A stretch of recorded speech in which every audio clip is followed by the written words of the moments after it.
It's High School Hoops on Red Rock 92 and StreamUtah.Live. Join us all winter long as we feature live San Juan and Monticello basketball. Now, without further delay, we send you courtside for tonight's action. Welcome to High School Hoops on Red Rock 92 and StreamUtah.Live. Good evening, ladies and gentlemen. It is Rhett Sifford and Cortland Lyman and Caleb Carr welcoming you live to Parowan High School tonight as we open up some high school hoops. A 4-game rock and roll trip here this weekend as we're in Parowan tonight and Kanab tomorrow. Both the San Juan girls and boys playing host to these, or not playing host, but on the road to take on these Region 18 opponents. And so it should be some good games over the course of the next couple days. San Juan would be heavily favored tonight as they come in. The Lady Broncos are 8-7 on the season, and the Parowan Rams struggling a bit this year at 0-16 coming in. And so the Lady Broncos looking to pick up their 9th win of the season, move to 2 games above 500. And we are glad that you've joined us tonight for what should be a fun night of both girls and boys basketball here for the San Juan Lady Broncos and the boys Broncos team as well. Again, Parowan tonight, Kanab tomorrow. We'll take a look at, we don't have much time before we get the opening tip here. Only a couple minutes left to warm up. Just take a look at San Juan real quick.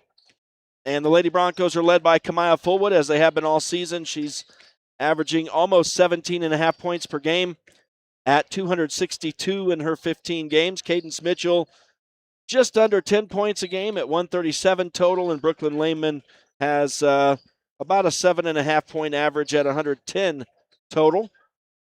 For the Parowan girls, Wiley Renzillo is the leading scorer. She has an average of over 8.5 a game at 121 total, and she's got a couple girls who are helping her a little bit, but the offense falls off pretty drastically after that. Paisley Isaacson has 43 on the season, and Mikkel Chidster has 10. And so this is a team that struggled a bit to find the offensive bucket. And the San Juan Lady Broncos, if they can come out here tonight and play to their ability, should be able to handle these girls. When we take a look at their first meeting this season back on December 19th, it was an easy win for the Lady Broncos, 79-17. So we'll see. Things change when you switch gyms. And so obviously the Lady Broncos playing on the road tonight. And sometimes that can give you a little bit more of a handful than when it's in your own gym and you get all the friendly bounces and that home court advantage. Teams continuing to warm up. And again, we welcome you. It's High School Hoops on Red Rock 92 and StreamUtah.Live. I think they're going to get set for the national anthem. I'm not sure if they're doing a national anthem before we start.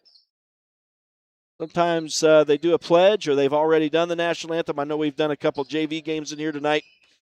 And most recently, the Parowan JV boys beating San Juan. It was a close one, though. But we'll see what happens in this girls' varsity game as we get the varsity games kicked off here tonight for the duration of the evening. A little bit of a late start tonight as the girls going to tip it off here at 6 and the boys' game scheduled at 7:30. Again, we do welcome you to High School Hoops on Red Rock 92 and StreamUtah.Live.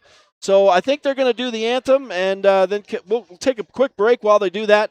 And we will return for the call of the starters. Stay with us. It's High School Hoops on Red Rock 92 and StreamUtah.Live. Man. With a changing economy and advancing technology, it's time that marketing and selling of real estate in San Juan County catches up. Four Corners Homes and Property Management is changing the game. Every Four Corners Homes. It's High School Hoops. Ready to own a home in Utah or Colorado? The Britt Barton team at Primary Residential Mortgage, with over 30 years experience, crafts personalized loans with top rates and expert support. Buying, refinancing, or building your dream home? We've got you covered. Sit with Britt and begin your home ownership adventure. Visit our local pros for all your mortgage lending needs. Primary Residential Mortgage Incorporated is an equal housing lender, MLS number 3094. Pain or injury sidelining you? Precision Rehab restores you and your loved ones back to peak performance with physical therapy in Monticello, Blanding, Montezuma Creek, and Monument Valley. Covered by most insurances. Call 43567838869 or visit PrecisionRehabUtah.com. Welcome back to Parowan High School as they're going to skip the national anthem for the girls and go straight to the starters. So we'll call it with them. And it's for San Juan going to be number 5, Sendell at City, the 5'2" junior guard. Number 10, 5'4" freshman guard, Brooklyn Lehman. Number 21, 5'8" senior guard, Maddie Adams. Number 31, 5'7" senior forward, Cadence Mitchell. And the leading scorer for this team, number 42, 5'11", junior forward and center, Kamaya Fullwood. And here come the hometown Parowan starters. It'll be number 1, junior forward and center, Abby Benson. And it looks like they've got a deal where they throw a T-shirt up in the crowd when they come out as a starter, so that's fun. And it'll be number 2, junior guard, Wiley Renzillo. Did you hear her name called? I hope I'm pronouncing it right. I did not. I missed it. I was distracted by the T-shirt toss over here. Maybe on a basket we can listen. I just want to make sure I call her name right. Number 4, senior center, Evie Ney. Number 14, freshman guard and forward, Kaisley Isaacson. And finally tonight, it'll be number 22, sophomore forward and guard, Gracie Dunlap. Parowan is wearing home white tonight. San Juan in road blue. The Lady Broncos are coached by Laura Stearns. And the Lady Broncos have strung together a couple wins lately, looking to continue their momentum and pick up a big Region 18 win here tonight. Of course, the region games don't hold as much power as they used to, but San Juan has won 5 of their last 7 and their last 3 in a row. So the Lady Broncos building a little late season momentum. We'll see if they can continue that here tonight as Parowan will ultimately get the opening possession of the evening. And we are underway. The tip kind of bounced around like a pinball at midcourt. And Parowan has it. Here's a pull-up jumper at the free throw line. No good for Wiley Renzillo. And it's rebounded by the Lady Broncos. And so San Juan can open the scoring here. Brooklyn Lehman is going to put up a 3, and that one was that's Cadence Mitchell who missed the 3, and it was just off the mark. Rebounded by Parowan. So we're still scoreless. Half a minute in. Lady Rams have it in the offensive end. Here's a dribble from Kaisley Isaacson to the right side. She's double teamed. The Lady Broncos will get in the middle, clog it up, and get the steal. And running the floor is Maddie Adams. She saves it from going out of bounds in the corner. Now baseline for Mitchell, and then a wide open Brooklyn Lehman takes a pass from Mitchell and scores it off the glass. The Lady Broncos have opened the scoring. 2-0 as the Lady Rams bring it into the offensive end. Left side for Dunlap. She's hemmed in there a little bit by At City, and she hands off, now gets it back on the wing. Dumps it into the paint.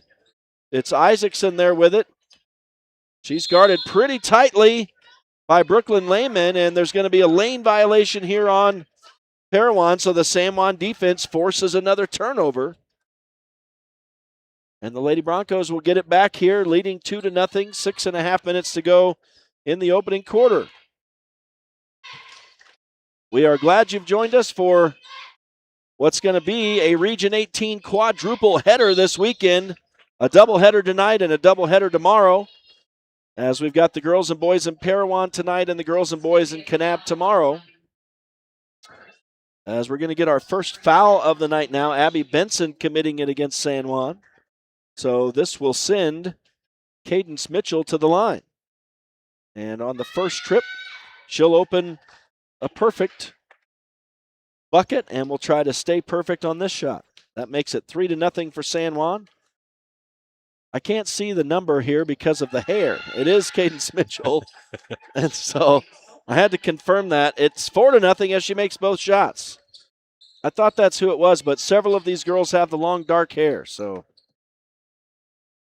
whereas the boys all have the short blonde hair. Yeah. It's like the opposite. That doesn't help you there, does it? No. So San Juan leads it 4-0. We're just nearing 2 minutes in. Parowan A three on the way and off the front of the rim for Renzillo. Rebounded by San Juan. And the Lady Broncos look to stretch the lead here as Maddie Adams stutter steps at midcourt. Sends it in for Fullwood in the corner. Knocked away by Parowan out of bounds down there. And San Juan will reset with 27 on the shot clock. And it'll be at City at the baseline, lobbing it in to Mitchell, way up high on the right wing. Into Fullwood, left of the paint. Her defender falls down. Fullwood's shot is no good. It goes out of bounds off Parowan, though, so San Juan will get it again. So Fullwood missing the shot, but this will be a dead ball rebound for San Juan. Lady Broncos out rebounding Parowan 3-1 early on. And Fullwood scoops it up and in after a beautiful inbound pass from At City. Fullwood was wide open, and an uncontested layup makes it 6-0. So the Lady Broncos off to a good start here tonight against their Region 18 foe. There's a nice little drive to the bucket. The shot no good. A second shot is no good. A third shot no good. I think Benson missed a couple. I think it was Isaacson who missed the first. And 3 offensive rebounds for Parowan there. Excuse me. Yes, it was. And then a foul against San Juan will go against Brooklyn Lehman. And so Parowan gets a fresh shot clock and the ball, but it'll be stolen by San Juan promptly. And the third turnover of the game already for Parowan. As San Juan gets to the baseline, Maddie Adams missed the jumper. And Parowan trying to wrestle this rebound away from Fullwood, and nobody's getting that ball away from the 5'11 junior. She forces the jump ball, but it will be Parowan basketball with the arrow. I tell you, Fullwood is strong. She's big and strong. And now, the Lady Broncos will get the ball here, they say. So never mind. And Fullwood gets it in right to Maddie Adams for 3. No. So she missed twice there. And now the ball is going to be called a double dribble on the far side of the court against At City, and that's a turnover against San Juan. So the Lady Broncos leading 6-0, give the ball away here with 4:45 to go in the first quarter. San Juan on top of Parowan. There's a nice move, but a travel as Wiley Renzillo jumped, came down with the basketball before she actually shot. So another Parowan turnover will be their 4th of the night. San Juan will get it on the far sideline. Yeah, she found herself alone right there and did that little stutter step. Said, I'm going to take this, and did a little stutter step forward to get her feet set. Hey, you can get more power if you jump twice. You know, so. Absolutely, right? Put your legs into it. Yeah. And now San Juan turns it over. So the team's trading turnovers. Oh, excuse me, that's going to be a foul. Yeah, that was an offensive foul there that they called I don't know if it was a push-off or a charge, but Fullwood, the guilty player, and there's a 3, I think, on the way, no good for Parowan. Rebounded by San Juan, speaking of Fullwood. And the Lady Broncos run it down the court in transition. Maddie Adams scores and a foul. She'll go to the line with an add one opportunity, and this will be the first tonight on Gracie Dunlap. Great play by San Juan as they got it down in a hurry. That earns them 2 points and an opportunity to make it 3 here. 8-0 is the score. 4:15 left in the first quarter.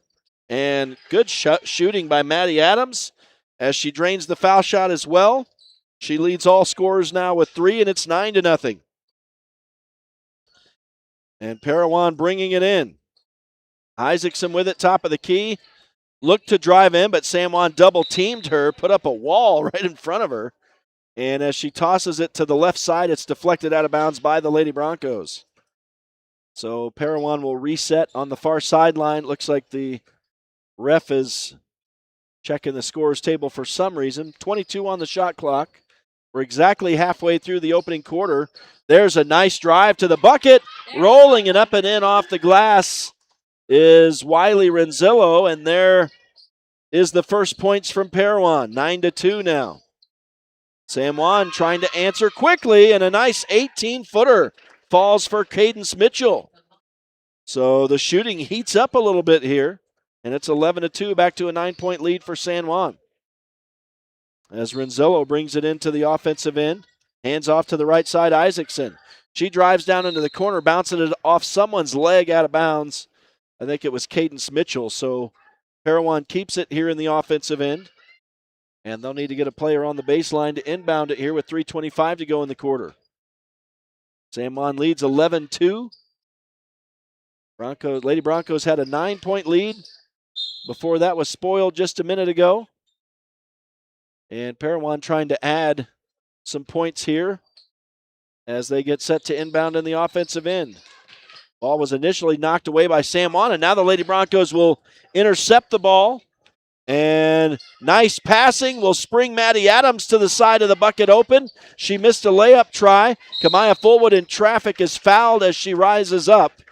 And she was looking to pass that, so I think it's going to be a foul on the floor. And I think that'll be on Evie Ney. The PA lady calls everybody by first names in here, so that makes it interesting. Kind of an interesting call there to to go with the first names instead of last names only. And now I don't know if that was blocked or if the Lady Broncos just lost it, but Parowan comes the other way. And to the side of the bucket, San Juan will force a jump ball as they reached in and grabbed a hold of the basketball from Casey Isaacson. But it will be Parowan ball with the arrow here.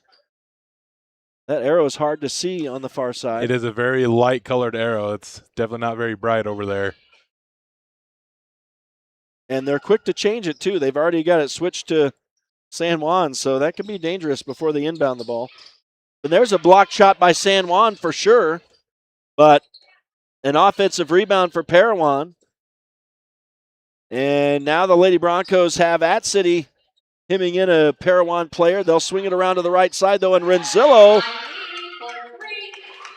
And she calls her Wiley. I was hoping to hear the last name, but she hits a three, and that makes it 11-5. So San Juan's lead trimmed to 6. They'll try to answer for three, and that one's too long from Lehman. And the rebound for Parowan. And now the Lady Rams will work it across the line. Here comes Isaacson on the run. She'll pull the dribble up. Hand to Renzillo. She drives in, loses the ball as it's stolen away by San Juan again. And now the Lady Broncos run the floor. Stepping in to foul Lehman is Abby Benson. And that will put Lehman to the line here. No, it's a foul on the floor. Yeah, they call it on the floor there. They didn't give any continuation. So San Juan will inbound with a fresh shot clock as the Rams sub a couple players in. And they find Kamaya Fullwood on the inbound pass, and she hits a nice 8-footer from the right side. She's got 4, and that makes it 13-5. Nice shooting off the inbound play for Fullwood. I think you could have argued the and one call there, that there was a lot of contact after she let that ball go. Yeah. Yeah, and now it looks like Parowan's going to throw it away unforced. So that kind of makes up for that maybe a little bit. San Juan will get the ball back here. Another turnover on Parowan is their 7th here in the early stages. Lady Broncos almost lost it in the corner, but Maddie Adams tracks it down.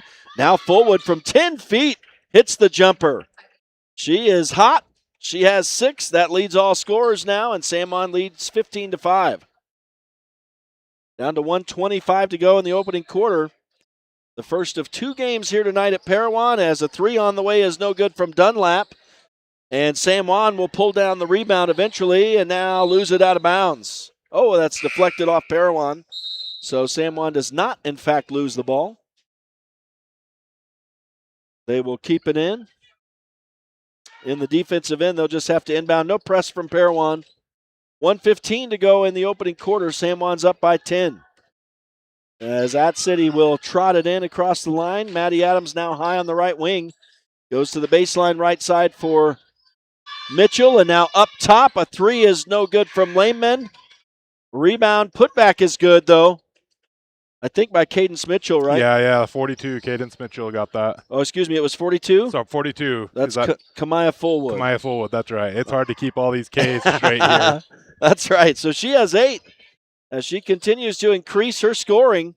And now she'll get a steal here as San Juan will steal it away.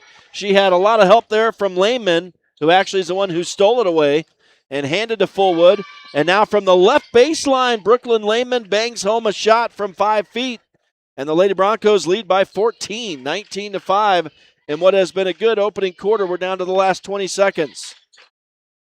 And the Lady Rams with it in the offensive end. Baseline shot from Renzello is no good. And the rebound is a jump ball. And this will be San Juan basketball. So the Lady Broncos up 19-5. We'll have the basketball down to just 12 seconds to go in the quarter, though. Looks like they're aware of that as they quickly get it in. Fullwood wanted to shoot, I think, but she kicks it out instead. And Maddie Adams drains a three. And that's a beautiful way to end the quarter. There is a last-second desperate effort from Wiley Renzello, but the three from Maddie Adams makes it a 22-5 lead. The Lady Broncos up by 17 after one quarter.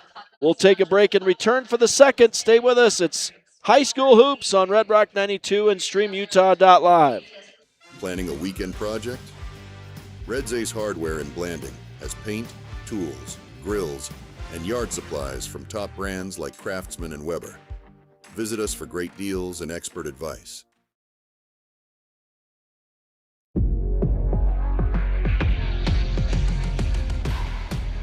Here at Lyle Northern Electric, we take pride in our highly qualified team, dedicated to serving our community. Whether you need commercial, residential, or solar electrical services, our certified experts are ready to meet your needs. We are proud to support our community, especially our youth and high school athletics. Lyle Northern Electric, serving our community since 1957. Buying, selling, or refinancing. Trust Anderson Oliver Title Insurance Agency, Southeastern Utah's only locally owned title company, serving San Juan and Grand Counties for over 25 years. Visit us today. At Energy Fuels, creating opportunities and participating in the local community is important to us. Thanks to our dedicated employees, we're safely producing critical materials that support cleaner energy sources and a better planet for future generations. Knowing that the youth of today will make great contributions tomorrow, Energy Fuels is a proud supporter of high school athletics within our communities. Welcome back to Parowan High School. We are underway in the second quarter as the Lady Broncos steal the basketball away. And now a whistle, an offensive foul coming against San Juan. And that's off on Sindel At-City. Her first foul in the game. 22-5 lead as we open this second quarter. Parowan with the basketball now following San Juan's first foul of the frame. And into traffic. Somehow that made its way to Renzello. She goes to the bucket, can't score, and the rebound off Maddie Adams out of bounds. We'll keep it in favor of of Parowan. So Parowan gets the dead ball rebound. They'll have to inbound it here. And it's going to be intercepted by San Juan. So the Lady Broncos do a great job not giving anything there, running the floor and laying it up and in is Brooklyn Lehman. That wasn't completely uncontested. Good layup for Lehman.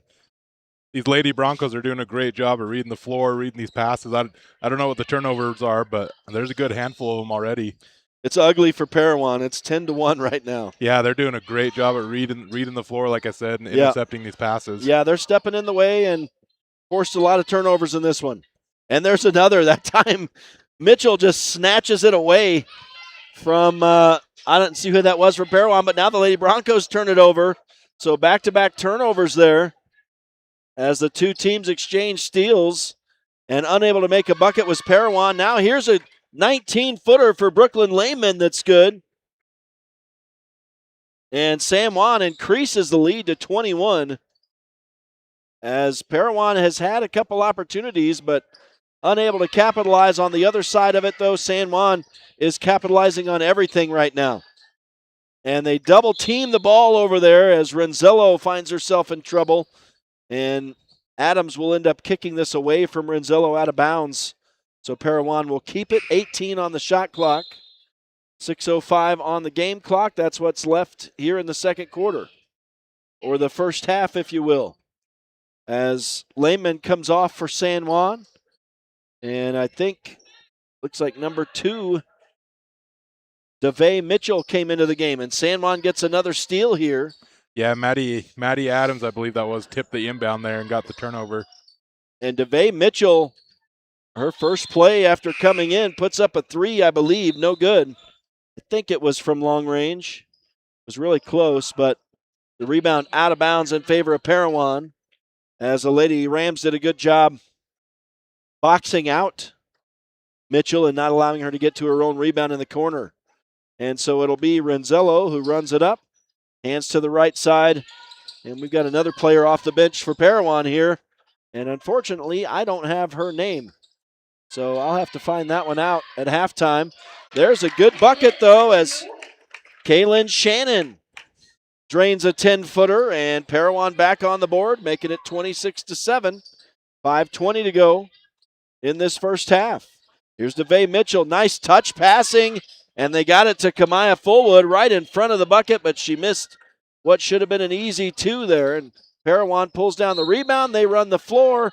Missing the shot is Renzello, but she's fouled. She'll go to the line.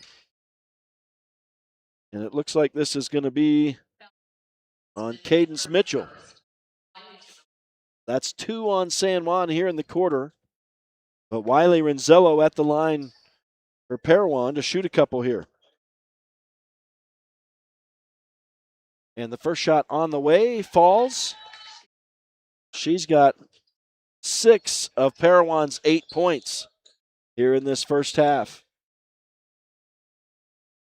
And it's a good thing the PA announcer let us know that she made that bucket. Because I don't know that we would have known that. Yeah. She misses the second, no announcement, and San Juan gets the rebound. I was expecting a call on both of those. Come on. Trying to keep us on our toes, I guess. I guess. There's an 11-footer that doesn't go from At City, but I think on the rebound there's a foul during the rebound. I don't know. At City's at the line, so yeah, it was somebody on the must shot have hit there. her. Yeah, maybe a little arm slap or something there, a little body contact, but she is going to shoot 2 here. Second foul against Gracie Dunlap in the half. She hit that first one, no problem. I don't know if you saw that, but she hit her first one, no problem there. There you go. So she's on the board. All 5 starters have scored for San Juan now, and she makes no mistake on either of those. At City has 2. San Juan leads by 20, 28-8, with 4:50 to go in this first half. Parowan will set it up. At City on defense now, causing havoc over there. Running it across the top of the key is Shannon. And now it's intercepted by San Juan again. Another turnover. And a good pass from At City to the right side, but running out of room was DeVay Mitchell. At City gets it back and hits the 19-footer. And the Lady Bronco Jr. has the hot hand now. That's 30-8 for San Juan with 4:20 to go in the half. And there's a blocked shot by San Juan. But the Lady Rams get their own rebound, and they're letting them play under there. There's some contact, and finally scoring is Wiley Renzello. It was a couple tries under there and a couple offensive rebounds that allowed to that. There was a blocked shot in there for San Juan.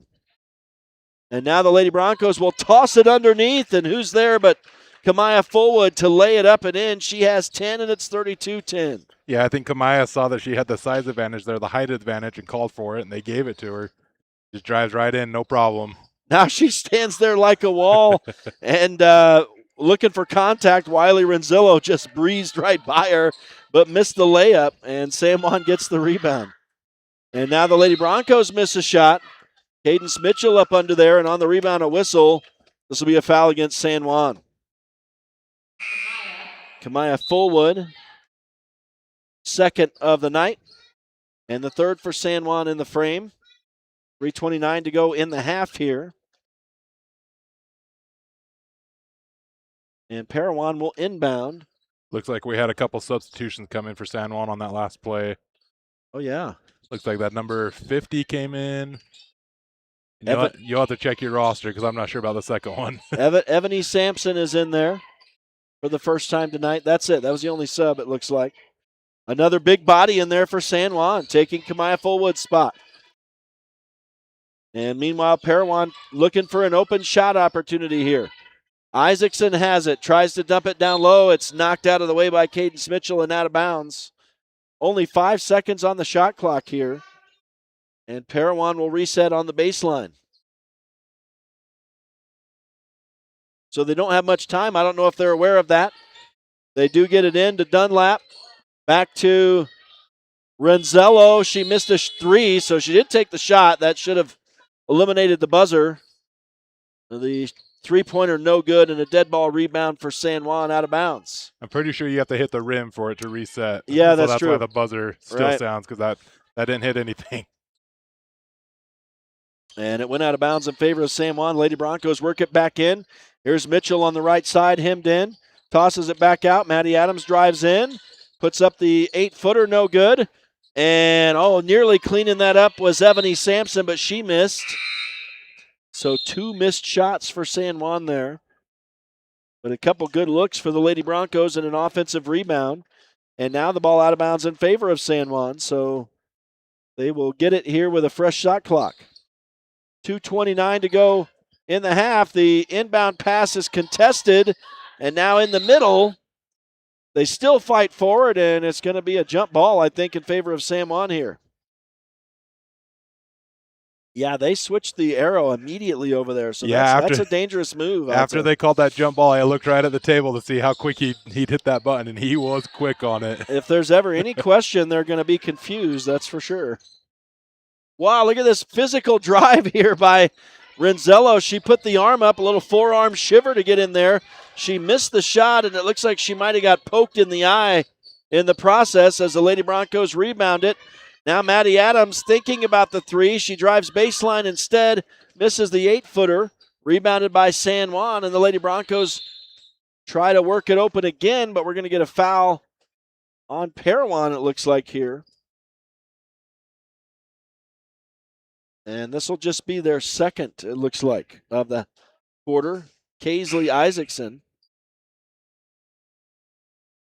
And her first of the night as San Juan inbounds, but unfortunately throw the interception. And Parowan running it up. They're going to have it knocked away by Brooklyn Lehman as Isaacson had brought it in, but out of bounds. And so Parowan will keep it with 26 on the shot clock.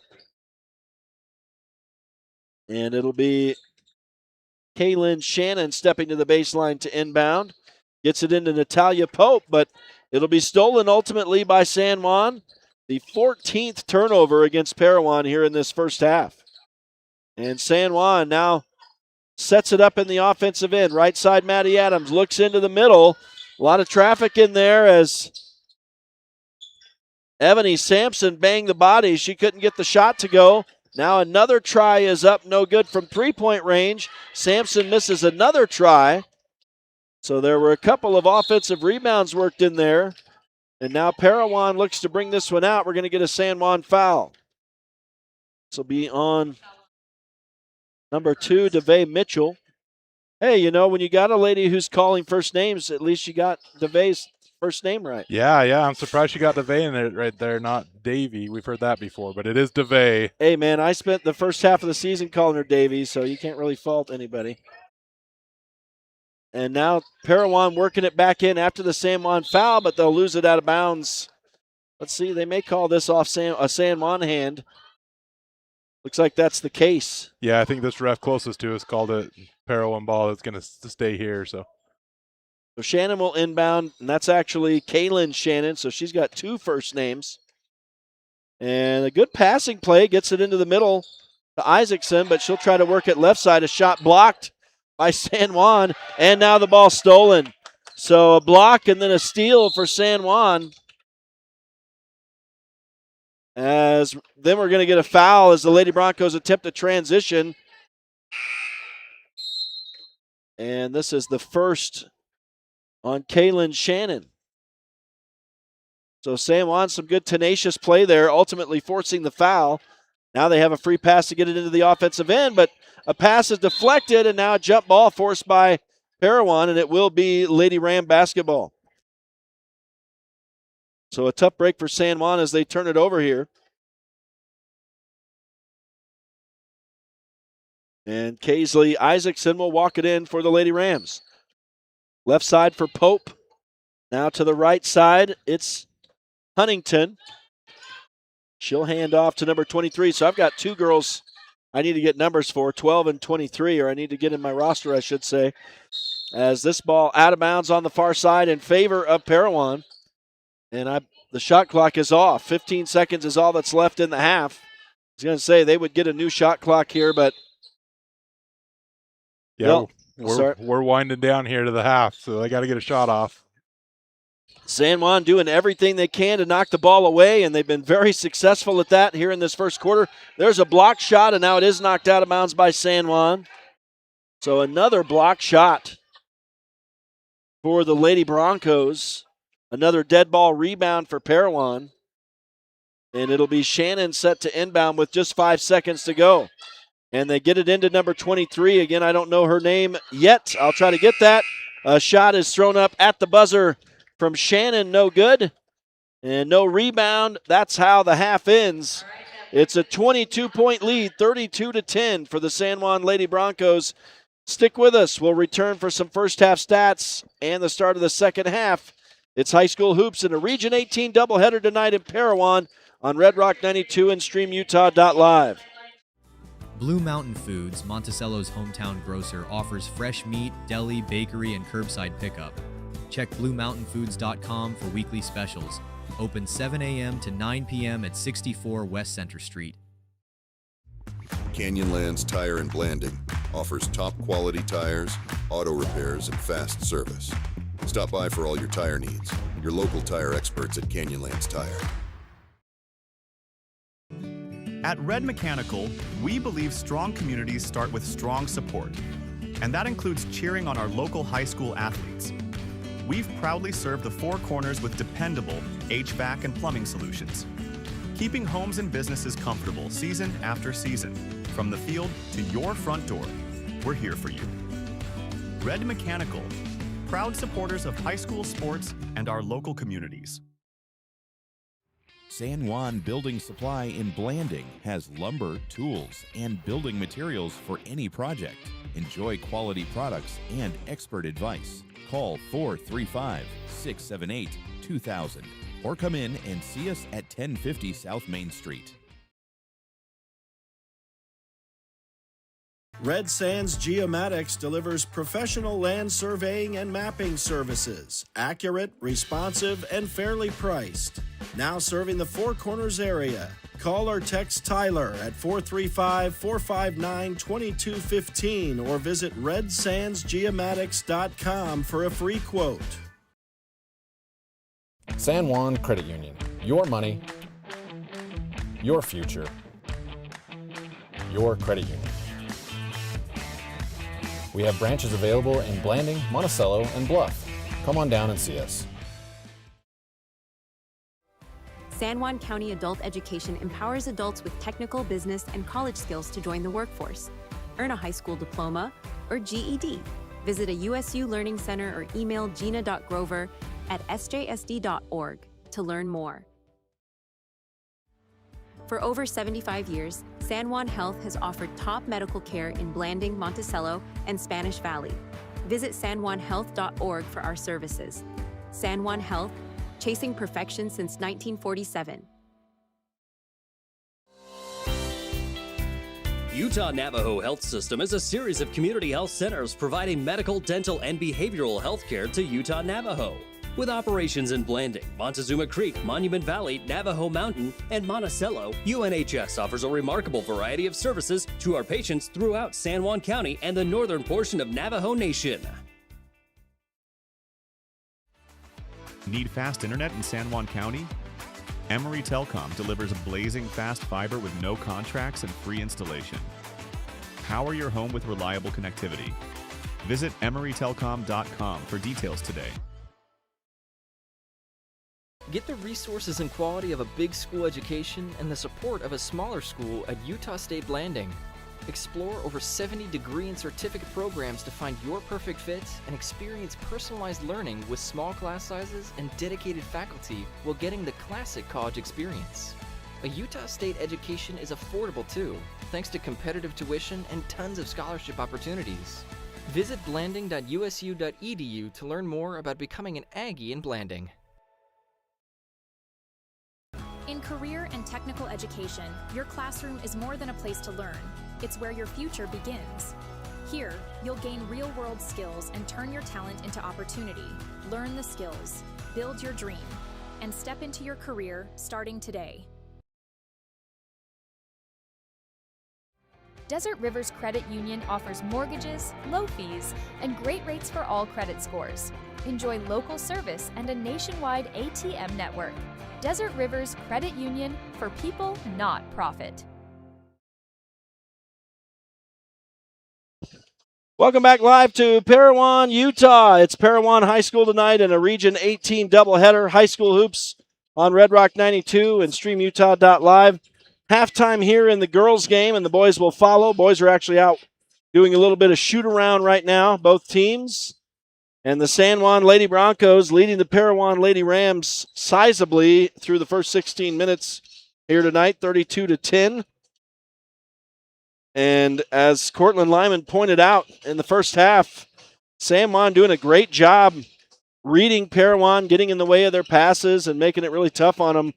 Tenacious D, we shall say, and just all the time on the ball and giving Parowan trouble in that first half. A lot of takeaways for San Juan as they won the turnover battle very impressively, 14-3 in that first half, and 12 steals for San Juan and 2 for Parowan, and really those two stats kind of tell the tale of the first half. I mean, I suppose you could be doing really, really well in that department, in the takeaway department and the steals department, and be shooting horribly, and it might not be working out for you. But I guess the good thing is the Lady Broncos are taking the ball away and also shooting fairly well, as they're shooting 45% through the first half, 13 of 29. So it's coming together for the Lady Broncos in this one as they look for their 4th win in a row and 6th win in the last 8 games as well. So Lady Broncos have been playing good basketball of late. They're obviously going to have their hands full with a very tough Kanab team tomorrow, but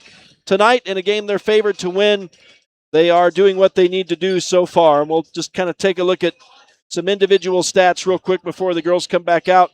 Wiley Renzillo has 8 of Parowan's 10 points. Kaylin Shannon has the other 2, and that's it for the Lady Rams. For San Juan, Kamaya Fullwood has 10. Brooklyn Lehman has 8. Maddie Adams has 6. Sindel Atcity and Cadence Mitchell both have 4 apiece for San Juan. And so the Lady Broncos have been doing a good job spreading it around. All 5 starters have scored so far tonight. 3-point baskets, 1 of them in that first half. And that was for Maddie Adams, a big 3-point basket for her. And so San Juan leading pretty easily here right now. We got 3 minutes left in the halftime period. San Juan outscoring Parowan 22-5 in the first quarter, 10-5 in the second. So the offense fell off a bit for San Juan, but we'll see if they can get it going again in the third quarter. We'll take a real quick break and return for the start of the second half. It's game 1 of a Region 18 doubleheader tonight here in Parowan. We're glad you've joined us. Stay with us. High School Hoops on Red Rock 92 and StreamUtah.Live. Since 2009, Blue Mountain Hospital has set the standard for rural healthcare, bringing excellence in healing, quality care, and inspired staff to San Juan County. We offer the county's only accredited sleep center, compassionate labor and delivery, top-tier emergency care, and flexible dialysis options. At BMH, our comprehensive services are delivered by a passionate team. Visit bmhutah.org to learn more. We can't wait to meet you. San Juan Public Health in Blanding offers vital records, immunizations, WIC, and health education. Protect your family's health with our services. Visit 735 South 200 West or call 4355-873-838. Holiday Construction is your one-stop source for gravel, concrete, excavation services, and custom hauling.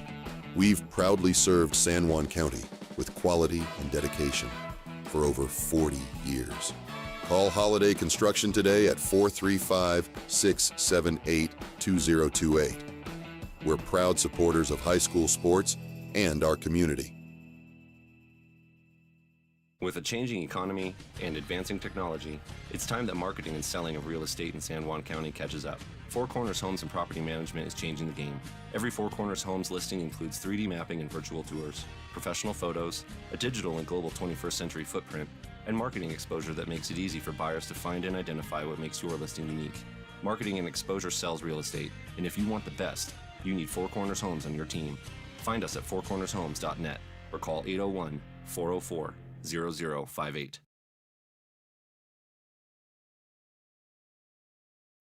Oh, yeah, I got it. How to nourish plant. How to rescue plant. How to... Where to buy new plant.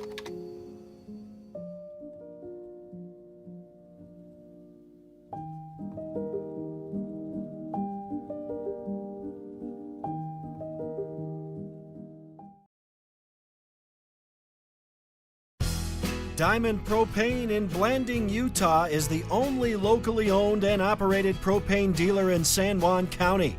Call Chas Jacobson today at 435-678-2010 to fill your tank. Diamond Propane is a proud sponsor of local high school sports.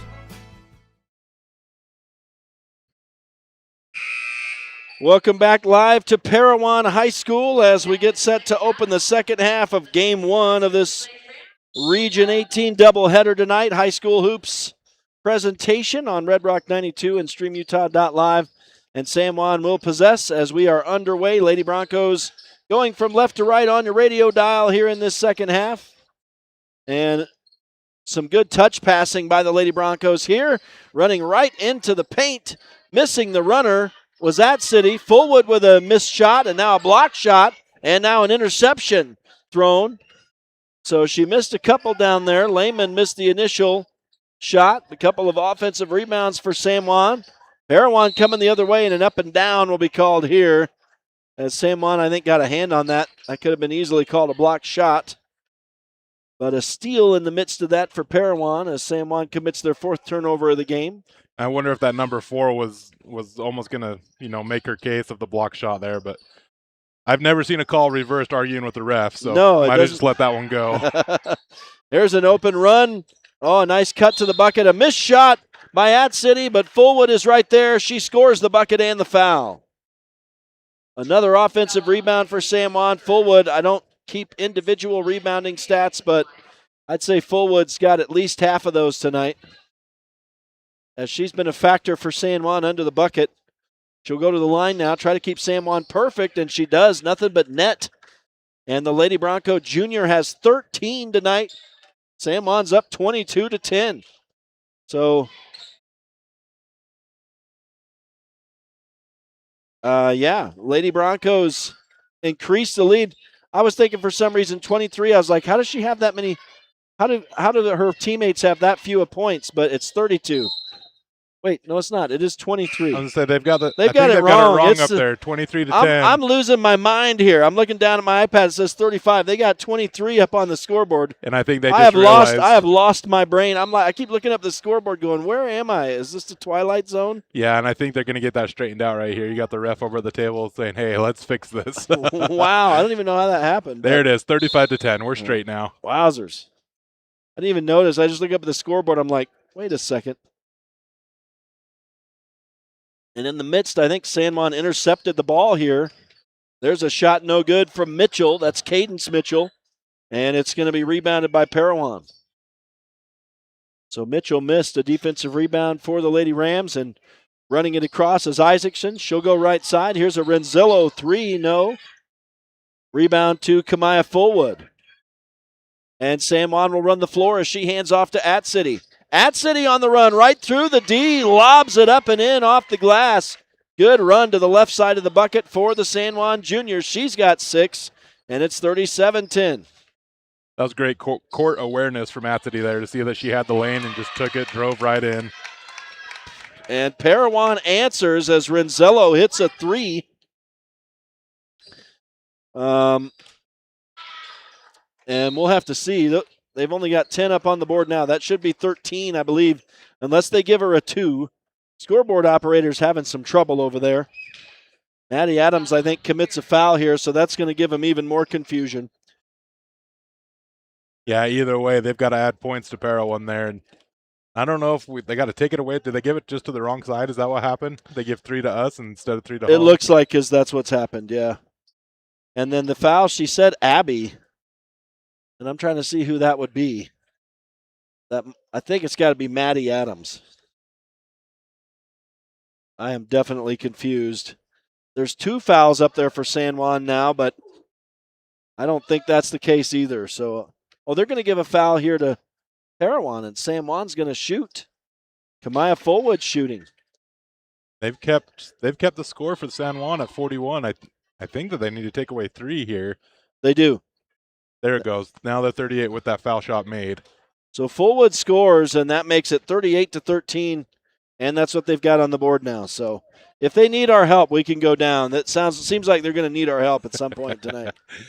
So we're keeping it straight up here. I don't know that your headset will reach that far across the court, but we can certainly try, right? I've already been down there to consult the scores table to figure out who these girls were, and maybe we can get you a megaphone. You can just shout it across the gym here. The score is wrong. This ball bounced out of bounds in favor of San Juan, so Fullwood made the first of the 2, missed the second, but San Juan gets the ball. There was a high shot off the glass for At City, no good, but an offensive rebound, and now San Juan throws it away. And so Parowan will take it. Trying to run it across is Isaacson, and she does. Her pass is deflected, though, and now stolen by San Juan. So the teams trade turnovers. Maddie Adams is on the run. And she's fouled as she runs it up the floor by Isaacson. That'll be Isaacson's second. And the third for Parowan here in the third quarter. And we are not halfway in. 5:22 to go in this third frame. As At City is looking to get it in, finds an open Kamaya Fullwood, and she just floats it up and in, rolls it off the left side of the rim. And she is up to 16 on the night. It's 40-13. And now Parowan has it stolen away by San Juan. Lady Broncos running it up, and being fouled from behind is Brooklyn Lehman. She will go to the line and shoot 2. And it looks like this will be the third on Isaacson.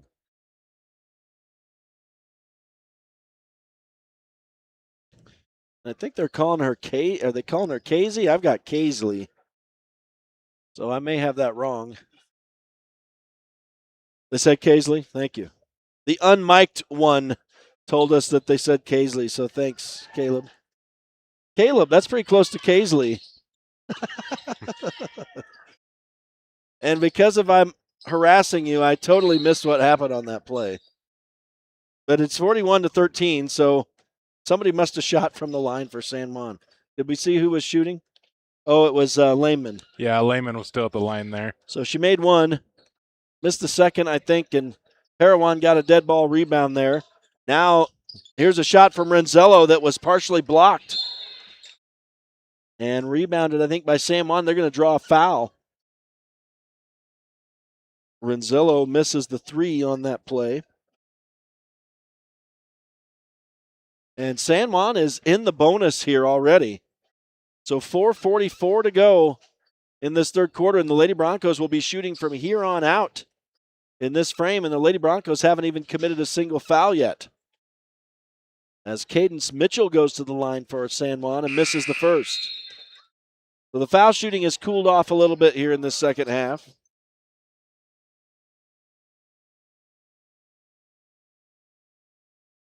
As Mitchell gets set for her second shot. That one is all net. So that's her 5th point of the night. Makes it 42-13. Parowan on the run across the line. Wiley Renzello hands off to the right side. Down into the corner now.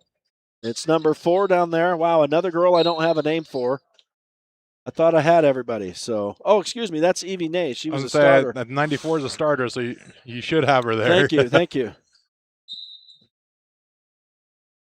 And the ball knocked out of bounds by San Juan, so Parowan will reset on the far sideline. New shot clock for the Lady Rams as Renzello gets the inbound pass. She'll spin away from At City right to the lane. Her shot was short. They bat the rebound around, and it comes to San Juan.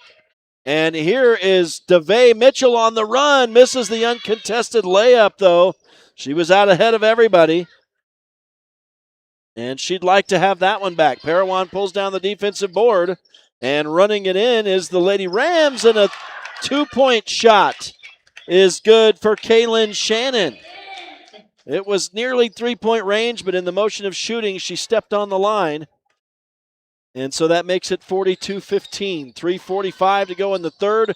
There's a flat shot from the right corner for Maddie Adams that never really had a chance. Oh, she thought about it again.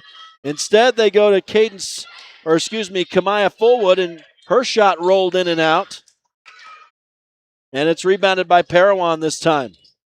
Lady Rams run it up, and Wiley Renzello at the baseline goes high off the glass, and it falls. 42-17, back-to-back buckets for the Lady Rams. Whoa, San Juan nearly committed a backcourt violation there as DeVay Mitchell handed off to Sindel At City. Now Kamaya Fullwood is left wide open at the foul line. She missed the 10-footer, though. And that one's rebounded by Parowan. And the Lady Rams will walk it across. Here is Renzello with it. Hands to the right side to Livia Huntington. And now in trouble, San Juan stealing the ball.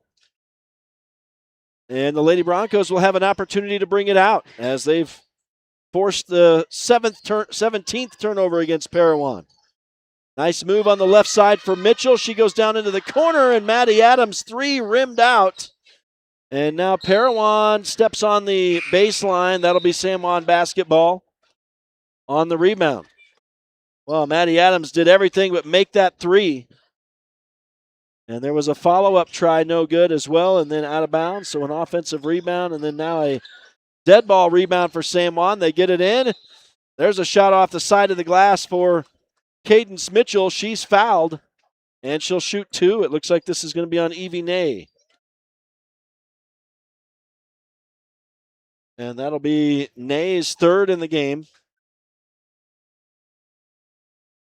And, of course, San Juan is in the bonus here.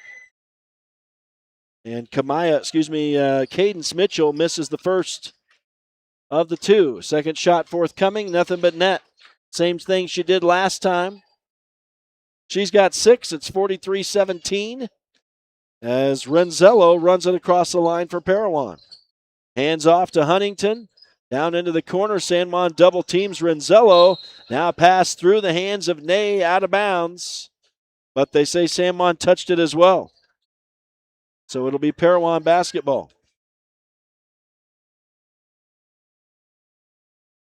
23 on the shot clock as they inbound. And a 17-footer is no good for Huntington.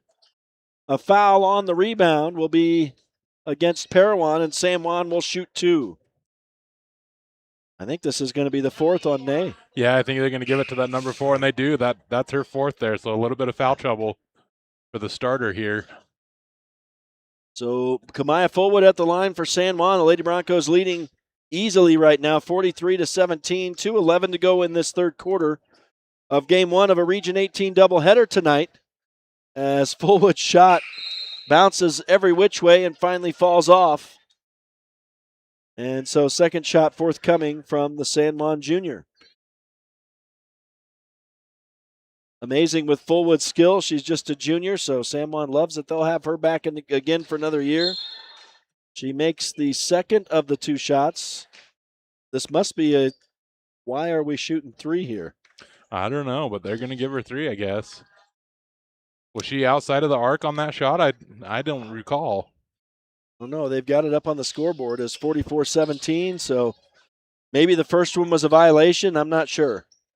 But at any rate, it's a rebound for Parowan off the miss. Now a steal for San Juan. And the Lady Broncos will run it across the line. At City pulls up, hands off to Fullwood. She dribbles through the lane, hops, and rolls it up and in from the left side. She is up to 19 on the night. It's 46-17 with 100 seconds to go in the third quarter. As the Lady Broncos continue to stretch the lead here, it's been a great third quarter for San Juan. as they are dominating Parowan here for the second time in a row this season. And there's a shot no good from Renzello. Loose ball pulled down by San Juan. Cadence Mitchell running the floor, goes right to the bucket. That was basically coast to coast as she scoops it up and in. Mitchell has 8, and it's 48-17. And Renzello will walk it across the line for Parowan. Hands to the left side, and now over to the right again for Huntington. Into the paint, but it's intercepted by San Juan. And the 19th turnover of the game against Parowan. As that city will lob it down for DeVay Mitchell. She pulls up from the left of the paint and banks it off the glass. And San Juan increases the lead to 50-17. That's the first 2 points of the night for DeVay Mitchell. As Renzello will bring it across again. Final 35 seconds of this third quarter. It's been all San Juan. Here's a baseline drive. Now a triple team from San Juan down there. And doing a great job. Now a block shot for the Lady Broncos as a couple misses there. An offensive rebound for Parowan. Now a defensive rebound, and scoring is Cadence Mitchell. So San Juan continues to increase the lead. But after getting hemmed in there, Maddie Vest, the freshman, did a good job to move that basketball. But now San Juan gets another steal. And they'll run it in down to no time left, though. And DeVay Mitchell was unable to get a shot at the third quarter buzzer. So 3 quarters in the books. It's all San Juan. They're up 52-17 on the Parowan Lady Rams. Game 1 of a Region 18 doubleheader. Girls and boys tonight. We'll take a break and return for the start of the girls' fourth quarter. Stay with us. It's High School Hoops on Red Rock 92 and StreamUtah.Live. Ready to own a home across Utah or Colorado? The Britt Barton team at Primary Residential Mortgage, with over 30 years experience, delivers custom loans, great rates, and friendly advice. Sit with Britt and begin your journey today. Primary Residential Mortgage Incorporated is an equal housing lender, MLS number 3094. Pain or injury sidelining you? Precision Rehab restores you and your loved ones back to peak performance with physical therapy in Monticello, Blanding, Montezuma Creek, and Monument Valley. Covered by most insurances. Call 435-678-3869 or visit precisionrehabutah.com. Planning a weekend project? Red's Ace Hardware in Blanding has paint, tools, grills, and yard supplies from top brands like Craftsman and Weber. Visit us for great deals and expert advice.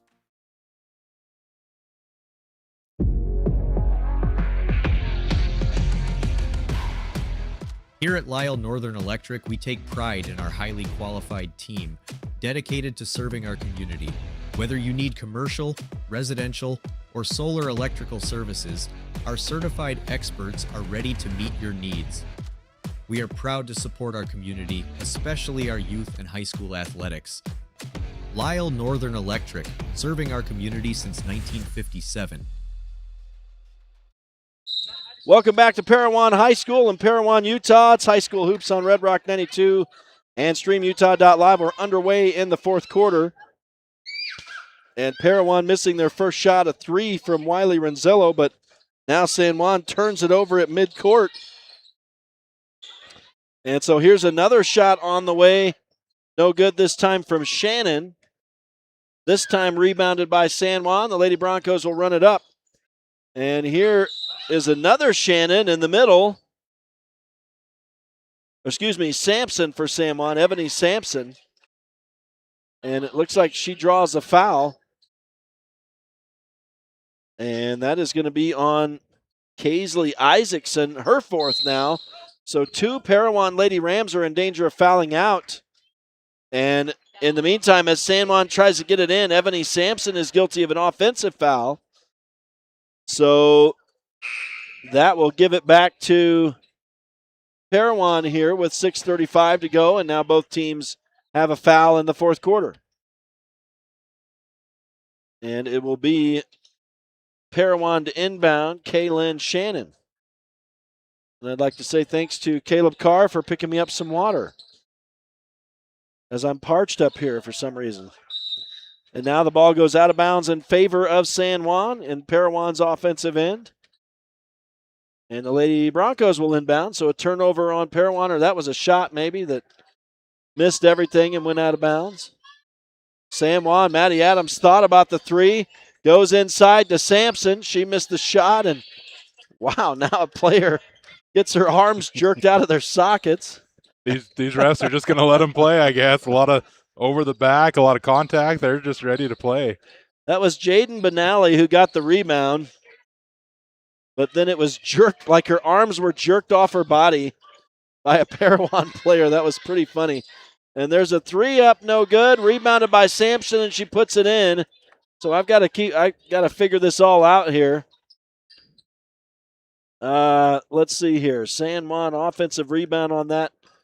Fullwood missed, I think, or Fullwood's not out there, but who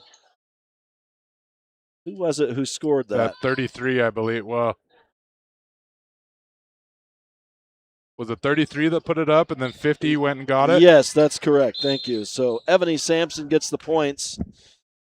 So, yeah, I put Fullwood in there for the miss, but that was off. At any rate, it's 54-17, and another offensive rebound, a second chance opportunity for San Juan. So the Lady Broncos continue to play well on the boards and continue to dominate here tonight in every facet. Now they're going to force a jump ball here, as this will result in basically a turnover, as San Juan's going to get it back. And this is how the entire game has gone. San Juan has dominated, retaining, maintaining, regaining possession tonight all night long. And now it'll be Ava Bayless coming in the game for San Juan, as the Lady Broncos, Laura Stern, starts to go pretty deep into the bench here to close this thing out.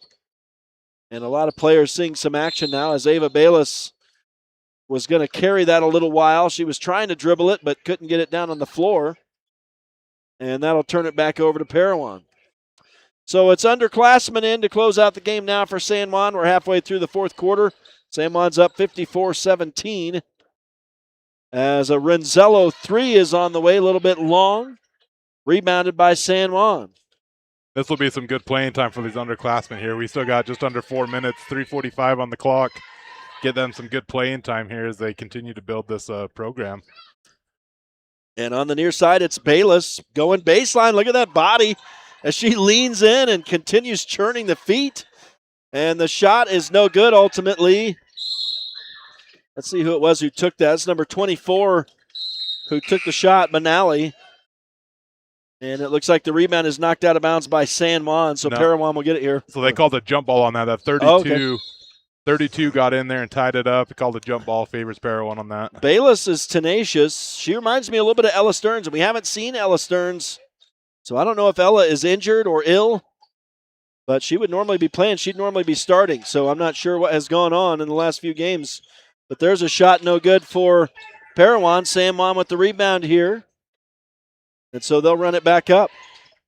There's a high pass that nobody can get to that goes out of bounds on the baseline. That'll turn it back over to Parowan. So the team's trading turnovers right now. And this ball will come in the defensive side for Parowan. No press from the San Juan JV. 2.5 minutes to go in the game now. As Parowan brings it in, there was a shot that missed everything and pulled down by San Juan. The Lady Broncos will run it up now. And it is number 33, Tavery Johnson. She goes to the right side. They miss a shot from the baseline here. And on the rebound, it looks like a foul to Parowan. So this was an offensive rebound for San Juan, and Gracie Dunlap is the guilty party, it looks like, and that's going to be just the third on her, I believe. It was just announced fourth, but I think it's three. Here's a three on the way, and that's good for Johnson. I think that's the first three-pointer of the game for San Juan. And it's 57-17 with 90 seconds to go. I think Maddie Adams hit a three That's earlier. Right, that's right. So it wouldn't be the first. It's the second. Yeah, it could be very well easily be the second. As Parowan will work it back in. They're looking to get a three, and that one's a little bit short from Abby Benson, rebounded by San Juan. Lady Broncos will work it back in, lob it to the left side. A wide open player there. Benally missed the layup try. Now Bayless is clobbered And she will draw a foul. That's going to foul Evie Nay out of the game. So let's see who they'll bring in for her. Looks like it's going to be Maddie Vest, the freshman. As San Juan inbounds, the ball's going to go out of bounds and off of San Juan. They couldn't score there. And so this will go back the other way in favor of Parowan. And the Lady Rams will run it up. Here is Isaacson controlling, bounce it to the left side. Now, here is Renzello driving, kicking. Dunlap for three, high off the glass, no. Rebound for San Juan. And Bayless out ahead of everybody will go up for the layup. No bucket. And now Parowan lays on the baseline. And so it'll be San Juan basketball. All she had to do is keep her head up in the air. I don't know, does it count if your hair's on the baseline and your head's in the air? Yeah, that's a good question. I don't know if the hair counts or not. I'm going to assume no. Time expires. They were eager to get that done because San Juan never passed it in. And so I didn't realize we had run down that far to zeros. But, boy, they slammed the score off of there pretty quick, too. They did. They wiped the board straight off. Good thing I got it on the iPad. 57-17 is the final as the Lady Broncos win their fourth in a row. They dominate Parowan here tonight. We'll take a break and return for some stats. High school hoops on Red Rock 92 and StreamUtah.Live. Buying, selling, or refinancing. Trust Anderson Oliver Title Insurance Agency, Southeastern Utah's only locally owned title company, serving San Juan and Grand counties for over 25 years. Visit us today.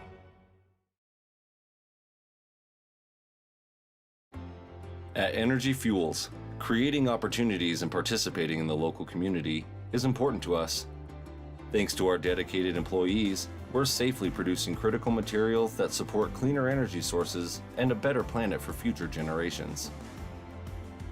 Knowing that the youth of today will make great contributions tomorrow, Energy Fuels is a proud supporter of high school athletics within our communities.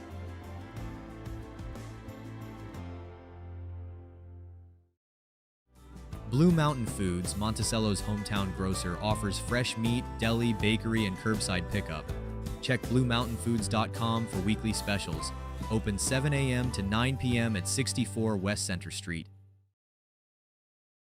Welcome back to Parowan High School as the San Juan Lady Broncos beat the Parowan Lady Rams by 50 here this evening. By 40. 57-17 is the final. San Juan shut out Parowan in the fourth quarter, outscored them 20-7 in the third quarter. So a dominating effort here tonight as San Juan clobbers the Lady Rams, beats them twice on the year, and also improves to 9-7 on the season now with the win, I believe. Let me check that. Yeah, that is the case. And it's their fourth win in a row. So San Juan playing well. They will gear up for what's going to be one of their toughest contests of the year tomorrow at Kanab. But let's take a look at some final stats tonight. And the Lady Broncos end up shooting 46% from the floor this evening. I'm sorry, that's from two-point range. It was 41% all total. Parowan shot just 17%. San Juan was 22 of 54 tonight. They were 2 of 10 from three-point range. Those 2 three-point baskets we talked about. Maddie Adams and then Tavery Johnson right there at the end of the game. And San Juan shot pretty well from the line. They were 11 of 17 tonight for 65%. But the turnovers were where it was, and the steals tonight. San Juan forcing 21 Parowan turnovers, and the Lady Broncos with 18 steals on the night. So that was really the big numbers right there. They dominated defensively tonight, and they were always giving Parowan trouble moving the basketball. Individual scoring for San Juan tonight, and we'll close it out with this. Kamaya Fullwood with 19. Cadence Mitchell with 10. It was a 9-point night for Brooklyn Lehman. Maddie Adams had 6, as did Sindel at City. And from there, it looks like 3 points for Tavery Johnson, that three-pointer. Ebony Sampson and DeVay Mitchell both had 2 off the bench for San Juan. So San Juan wins it in the first game of a Region 18 doubleheader here tonight, 57-17. We'll switch gears and we'll preview the boys' game when we come back. Stay with us live in Parowan, Utah. It's High School Hoops on Red Rock 92 and StreamUtah.Live. Canyonlands Tire and Blanding offers top quality tires, auto repairs, and fast service. Stop by for all your tire needs. Your local tire experts at Canyonlands Tire. At Red Mechanical, we believe strong communities start with strong support, and that includes cheering on our local high school athletes. We've proudly served the Four Corners with dependable HVAC and plumbing solutions, keeping homes and businesses comfortable season after season. From the field to your front door, we're here for you. Red Mechanical, proud supporters of high school sports and our local communities. San Juan Building Supply in Blanding has lumber, tools, and building materials for any project. Enjoy quality products and expert advice. Call 435-678-2000 or come in and see us at 1050 South Main Street.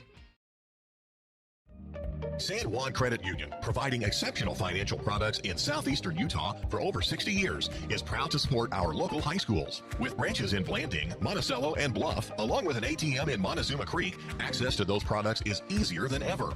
San Juan Credit Union offers checking and saving accounts, bill pay, a wide array of loans, and much more, all on a full-service website and mobile app. Plus, they're federally insured by the National Credit Union Association. San Juan Credit Union, your money, your future, your credit union.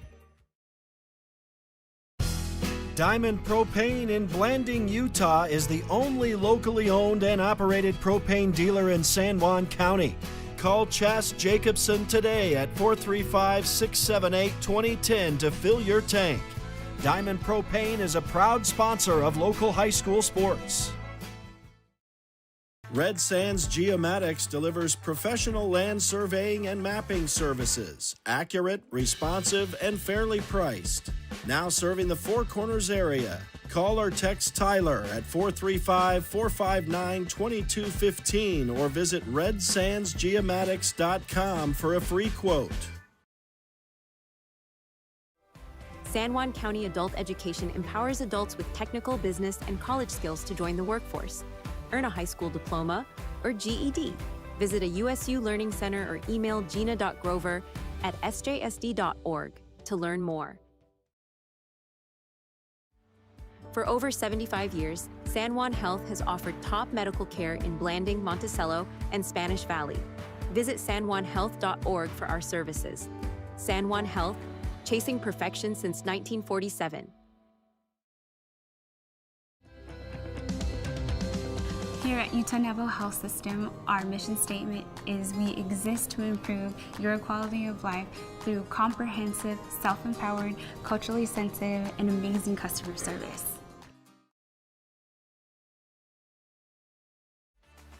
Need fast internet in San Juan County? Emory Telcom delivers blazing fast fiber with no contracts and free installation. Power your home with reliable connectivity. Visit EmoryTelcom.com for details today. Get the resources and quality of a big school education and the support of a smaller school at Utah State Blanding. Explore over 70 degree and certificate programs to find your perfect fit and experience personalized learning with small class sizes and dedicated faculty while getting the classic college experience. A Utah State education is affordable too, thanks to competitive tuition and tons of scholarship opportunities. Visit blanding.usu.edu to learn more about becoming an Aggie in Blanding. In career and technical education, your classroom is more than a place to learn. It's where your future begins. Here, you will learn real-world skills, explore your passions, and turn your talent into opportunity. Whether you are drawn to healthcare technology, trades, or design, CTE helps you take that next step with confidence. Learn the skills, build your dream, and step into your career, starting today. Desert Rivers Credit Union offers mortgages, low fees, and great rates for all credit scores. Enjoy local service and a nationwide ATM network.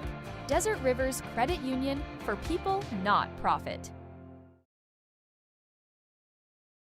San Juan Building Supply in Blanding has lumber, tools, and building materials for any project. Enjoy quality products and expert advice. Call 435-678-2000 or come in and see us at 1050 South Main Street. Since 2009, Blue Mountain Hospital has set the standard for rural healthcare, bringing excellence in healing, quality care, and inspired staff to San Juan County. We offer the county's only accredited sleep center, compassionate labor and delivery, top-tier emergency care, and flexible dialysis options. At BMH, our comprehensive services are delivered by a passionate team.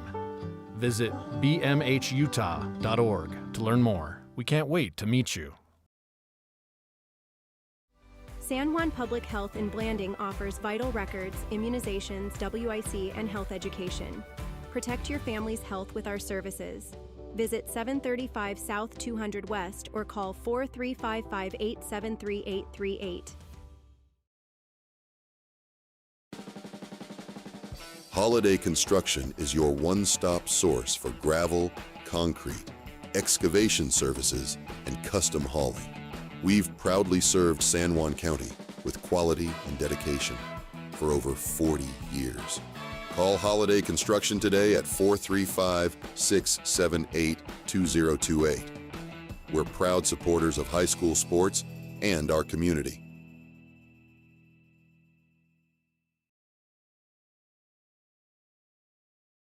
Welcome back to Parowan High School in Parowan, Utah.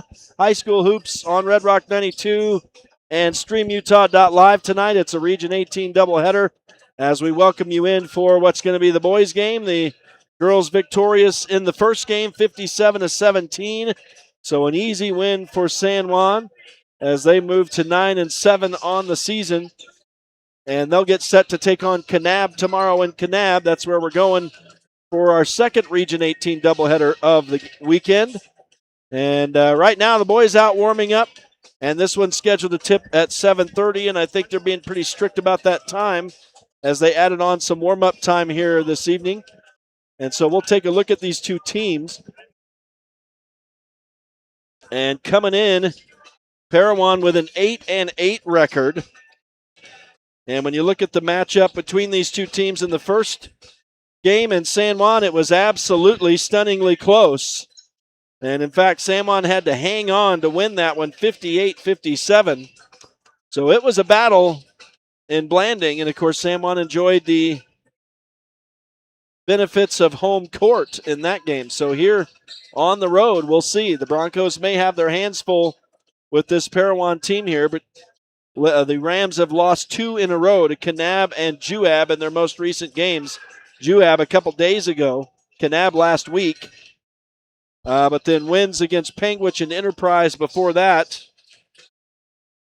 And so in their last 4 games, they've gone 2-2. They did lose a game at South Sevier before that, but they've been pretty 500-ish all season long as they come in 8-8 here tonight. And they are led in scoring by Tate Stubbs, who's averaging just under 19 points a game. Hunter Bettridge at just under 13.5 a game are the two leaders for Parowan.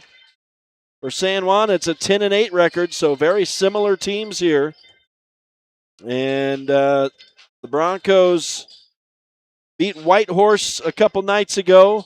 Before that, a tough loss at South Sevier last weekend, but they had won 2 in a row before that, Beaver and Grand County. And so the Broncos have won 3 of their last 4 and 4 of their last 6.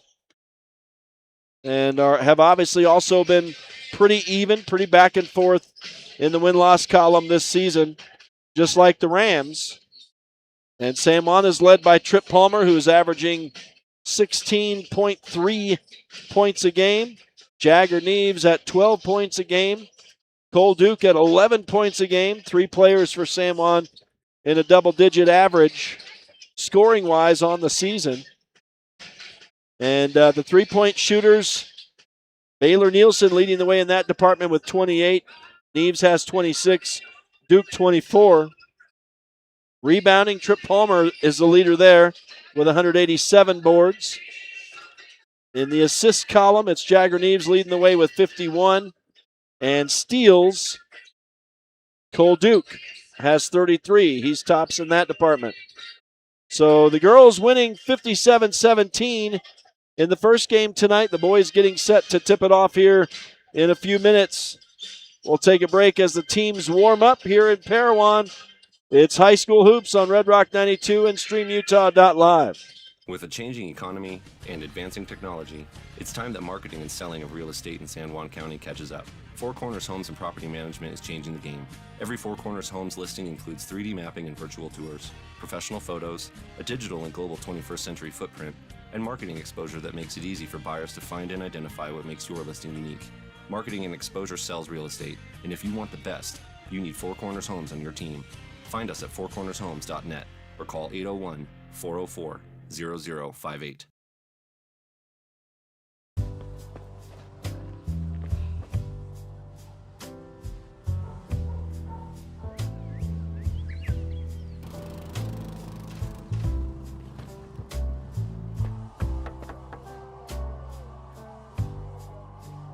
Ready to own a home across Utah or Colorado?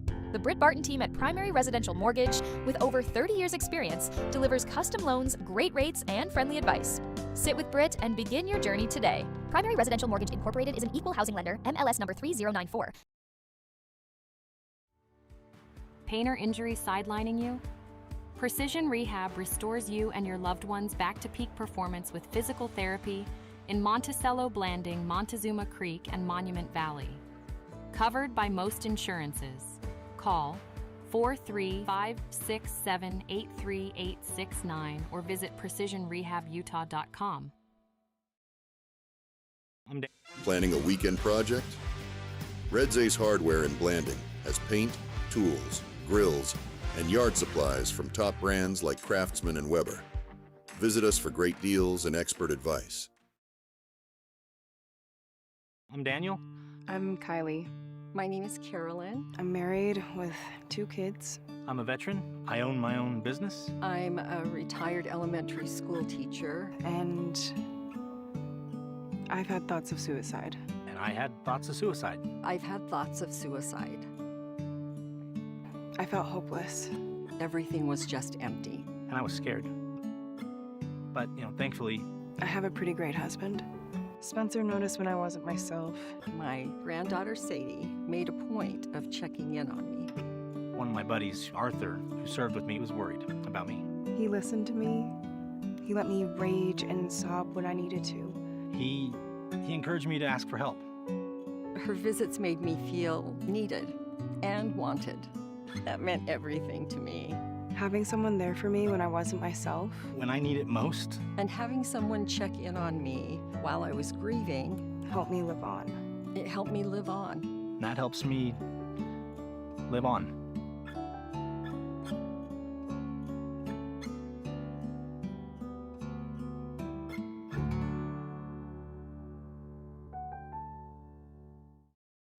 In 1957, Lyle and Clea Johnson founded Lyle Northern Electric. What began as a small business in their family home has grown into the prominent local company it is today, a third-generation owned and operated company. Lyle Northern Electric is honored to have served the people of San Juan County for the past 65 years and is a proud supporter of high school sports.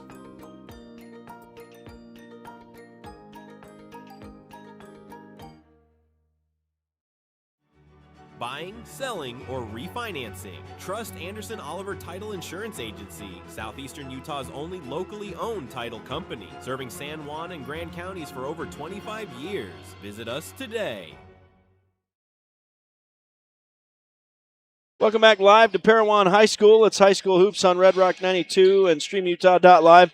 Still in the warm-up period here for the boys as they get set to take on the Parowan Rams here tonight. The girls already victorious, 57-17. And High School Hoops tonight is brought to you in part by Bradford Tire, specializing in fast service with fair prices and quality customer care. Colleen Kays, author of the 7 Dynamos of Organizational Power.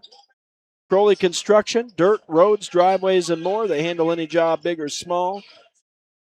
Dependable auto repair. Count on their team of ASE certified technicians for all your auto service. Diamond Designs, offering a wide variety of quality customized products. Flights Gymnastics, a proud supporter of local sports, and also a great start for your kids. And thanks again to all the sponsors who make these broadcasts possible. Again, San Juan comes in 10-8 in this one. Parowan 8-8. And one of the big stories of that win for San Juan in Blanding a few weeks ago was the rebounding. The Broncos with 39 boards in that game. So good rebounding is a key to winning in basketball, of course. And so that was a factor in the first matchup. And that, by the way, was before Christmas, December 19th. So the week leading into Christmas. And it was a fun one. There have been some fun ones in Blanding this year. And now we're out on the road for some of these.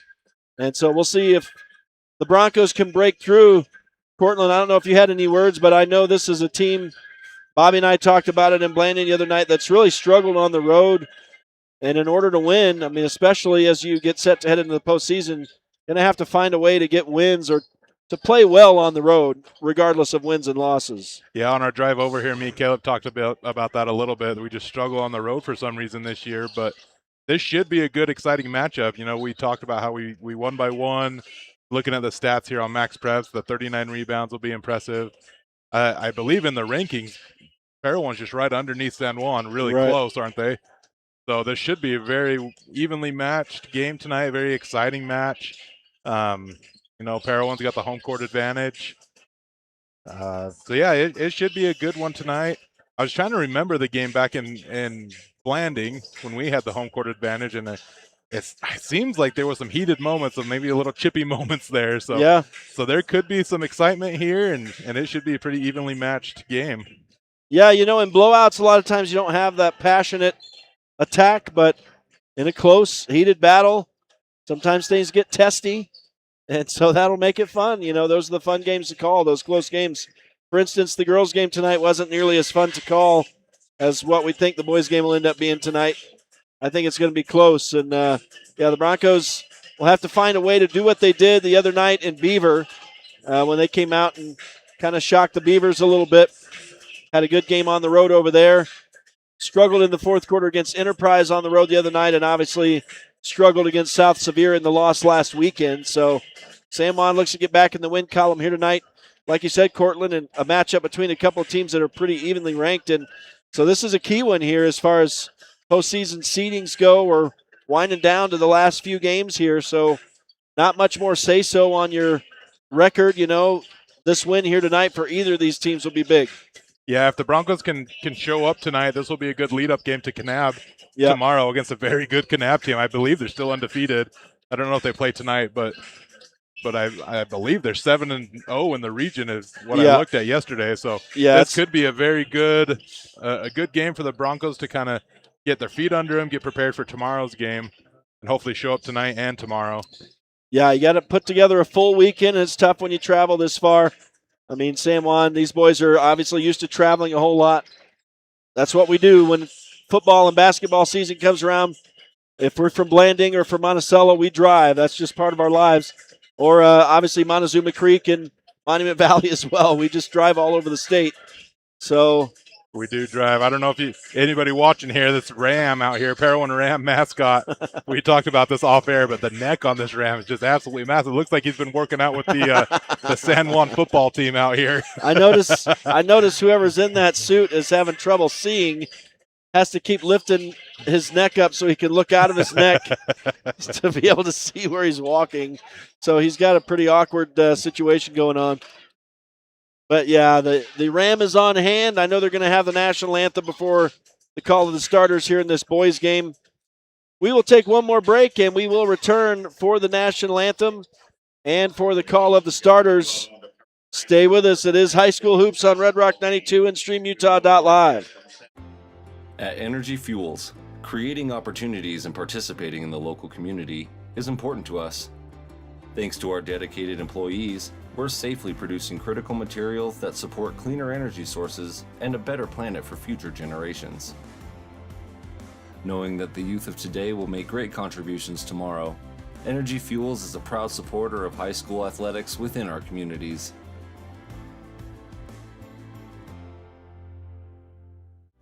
Blue Mountain Foods, Monticello's hometown grocer, offers fresh meat, deli, bakery, and curbside pickup. Check BlueMountainFoods.com for weekly specials. Open 7 a.m. to 9 p.m. at 64 West Center Street. Canyonlands Tire and Blanding offers top quality tires, auto repairs, and fast service. Stop by for all your tire needs. Your local tire experts at Canyonlands Tire. At Red Mechanical, we believe strong communities start with strong support, and that includes cheering on our local high school athletes. We've proudly served the Four Corners with dependable HVAC and plumbing solutions, keeping homes and businesses comfortable season after season. From the field to your front door, we're here for you. Red Mechanical, proud supporters of high school sports and our local communities. San Juan Credit Union. Your money, your future, your credit union. We have branches available in Blanding, Monticello, and Bluff. Come on down and see us. San Juan County Adult Education empowers adults with technical, business, and college skills to join the workforce. Earn a high school diploma or GED. Visit a USU Learning Center or email gina.grover@sjsd.org to learn more. For over 75 years, San Juan Health has offered top medical care in Blanding, Monticello, and Spanish Valley. Visit SanJuanHealth.org for our services. San Juan Health, chasing perfection since 1947. Utah Navajo Health System is a series of community health centers providing medical, dental, and behavioral health care to Utah Navajo. With operations in Blanding, Montezuma Creek, Monument Valley, Navajo Mountain, and Monticello, UNHS offers a remarkable variety of services to our patients throughout San Juan County and the northern portion of Navajo Nation. Welcome back live to Parowan High School. It's High School Hoops on Red Rock 92 and StreamUtah.Live. And we are brought to you in part tonight by Four Corners Regional Care Center, a skilled nursing and rehab facility in a caring setting. Jones and DeMille Engineering, from infrastructure to quality of life, engineering the future of rural communities. And Napa Motor Parts, get everything you need in Blanding and Monticello, speaking of.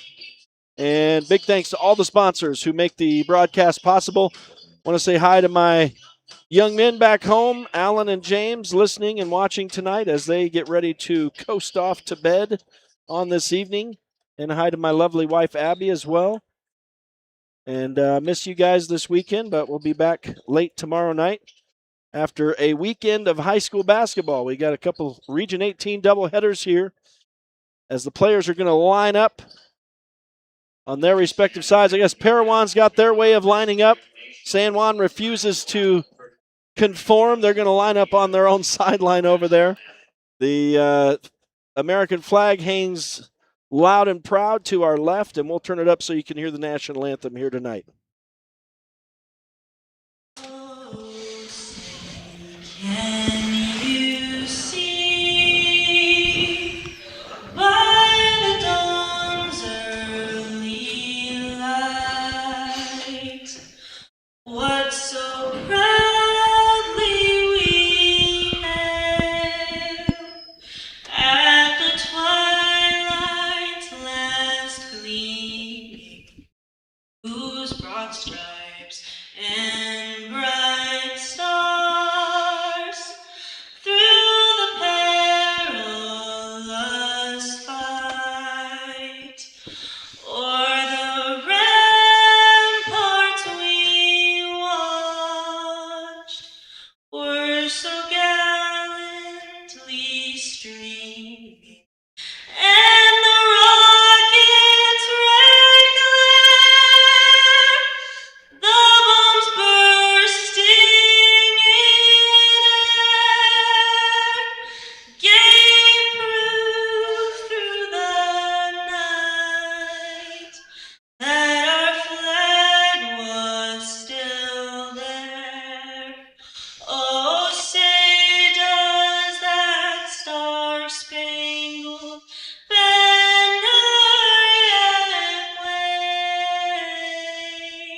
a very nice rendition of the national anthem tonight, performed here at Parowan High School. So now we are set for the starters for this first game of the weekend for the San Juan boys. Girls already victorious by a large margin in game one tonight. We'll turn it over to the PA, see if you can hear it this way.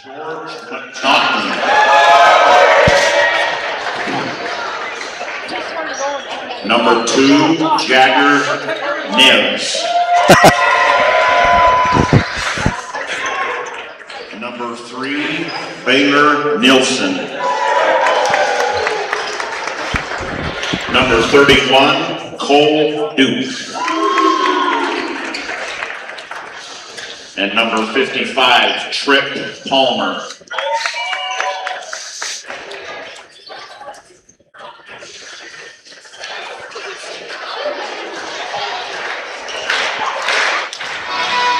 And they've got a big assembly line for the Parowan Ram starters to run through.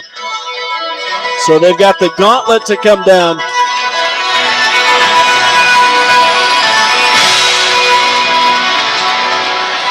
It's Friday night, folks. Get on your feet for the Parowan Rams. Starting us off, number 12, Kyson Jimmer Bobert.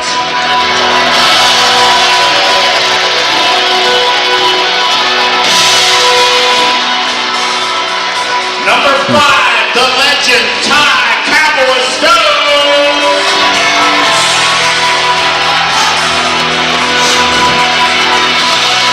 Number 22, Tyler, the Mailman Massive.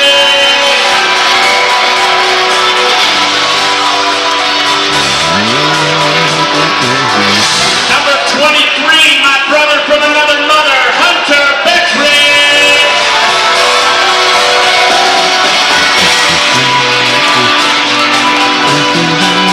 And number 50, break the ring to the ground tonight, Austin Smith.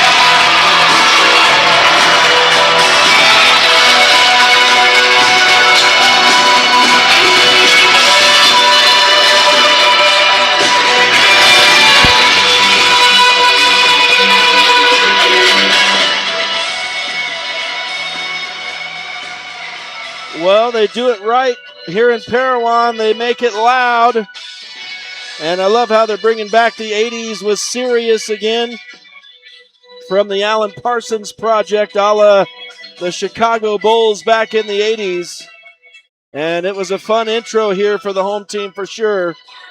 And we'll see how it goes tonight between these two evenly matched squads. Ball is in the air, and San Juan wins the opening tip, so they'll possess to start us off. Jagger Neves will hand off to Baylor Nielsen. And they labeled a number incorrectly. Kyson Fobert obviously wearing 0, not 12 tonight. Not sure why they announced him as 12, but speaking of 0, George McNaughton spinning into traffic in front of the bucket, and he will score the first points of the game.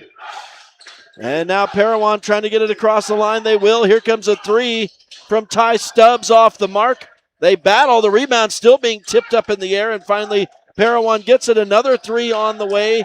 No good from Ty Stubbs, and it's rebounded by San Juan. Broncos could stretch the lead here. And here's Tripp Palmer. Palmer is fouled as he goes to the bucket by his counterpart, Austin Smith. And they're going to put, that will be a shot, so Palmer will go to the line. He was standing on the end line for the volleyball court there for a minute and figured that out. Yeah, a little confusion there. Hey, that'd be a 9-foot shot if he's still there. Yeah, I looked at his feet and thought, oh, this is a little close.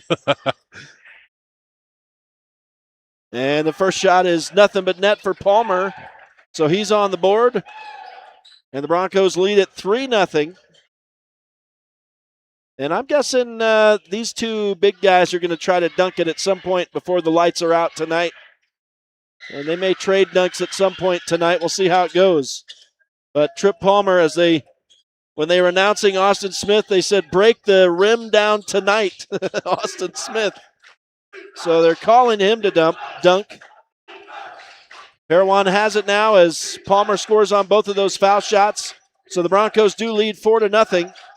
Very early on here in game 2 of a region doubleheader. Here's a steal for San Juan. They're going to try to send Jagger Neves out ahead. They do. He makes a catch at the last moment, lays it up and in, beats the defense down, and it's 6-0. Yeah, this is a great start from the Broncos. This is exactly what we want to see. Fast, getting your hands in there.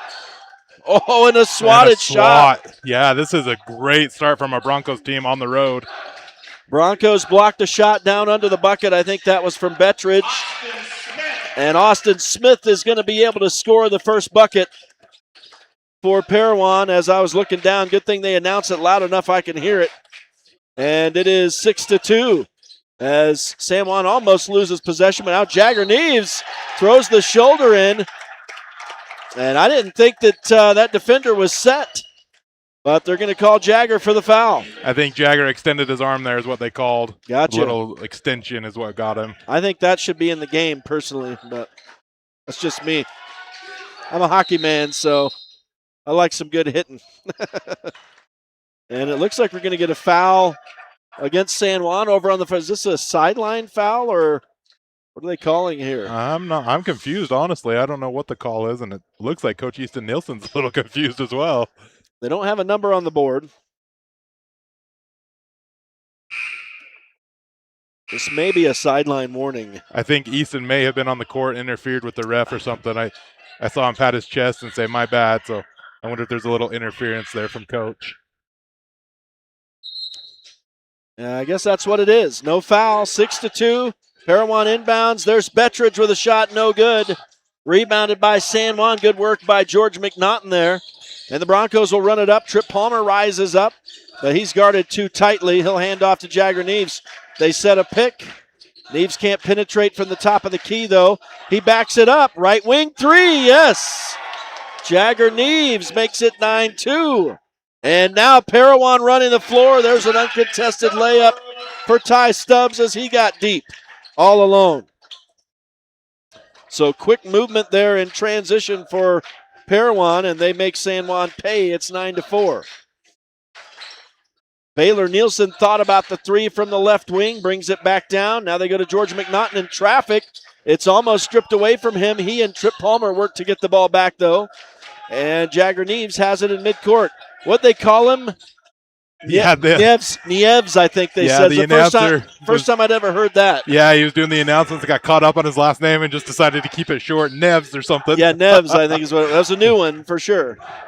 Made me laugh. I have my mic turned up as loud as it could possibly be. Here's a steal for San Juan. And the Broncos running in transition. Baylor Nielsen got tied up a little bit, though, and he'll hand off. Trip Palmer short with the three. Rebounded by Parowan. As the teams go back and forth a little bit here, they're letting them play. There's a lot of contact on both sides, but now they're going to call the foul on San Juan's. Is that going to be on Baylor Nielsen, it looks like? Oh, they gave it to Jagger, it looks like. Wowzers. So that's his second. That's the second for San Juan, and he's going to have to sit for a minute. So that's a tough start for Neves. As Parowan will now work it around the perimeter. Now into the middle, they find the big guy. He spins and lobs it off the glass. Austin Smith has 4 of Parowan's 6. And it is 9-6. Baylor Nielsen wide open for 3. Does not take the shot. Sends it into the middle to Trip Palmer. Great pass, but Palmer missed the runner. And it's rebounded by Parowan. The Broncos shooting has cooled off. Here's a 3 out of the right corner. No good for Fulbert. Rebounded by George McNaughton for San Juan. So the Broncos avoid any damage there, and they'll work back into the offensive end. Baylor Nielsen lobs it up high for Trip Palmer. Down under the basket. He'll spin, go off the glass too high. Rebound back out to Trip, though, and he gets the 3. That was a nice bounce off the front of the rim, then the glass, and then down.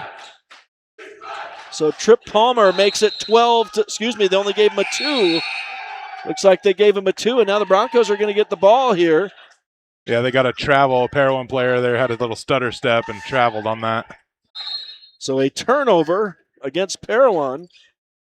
San Juan hasn't turned it over yet. That's 3 on the Rams.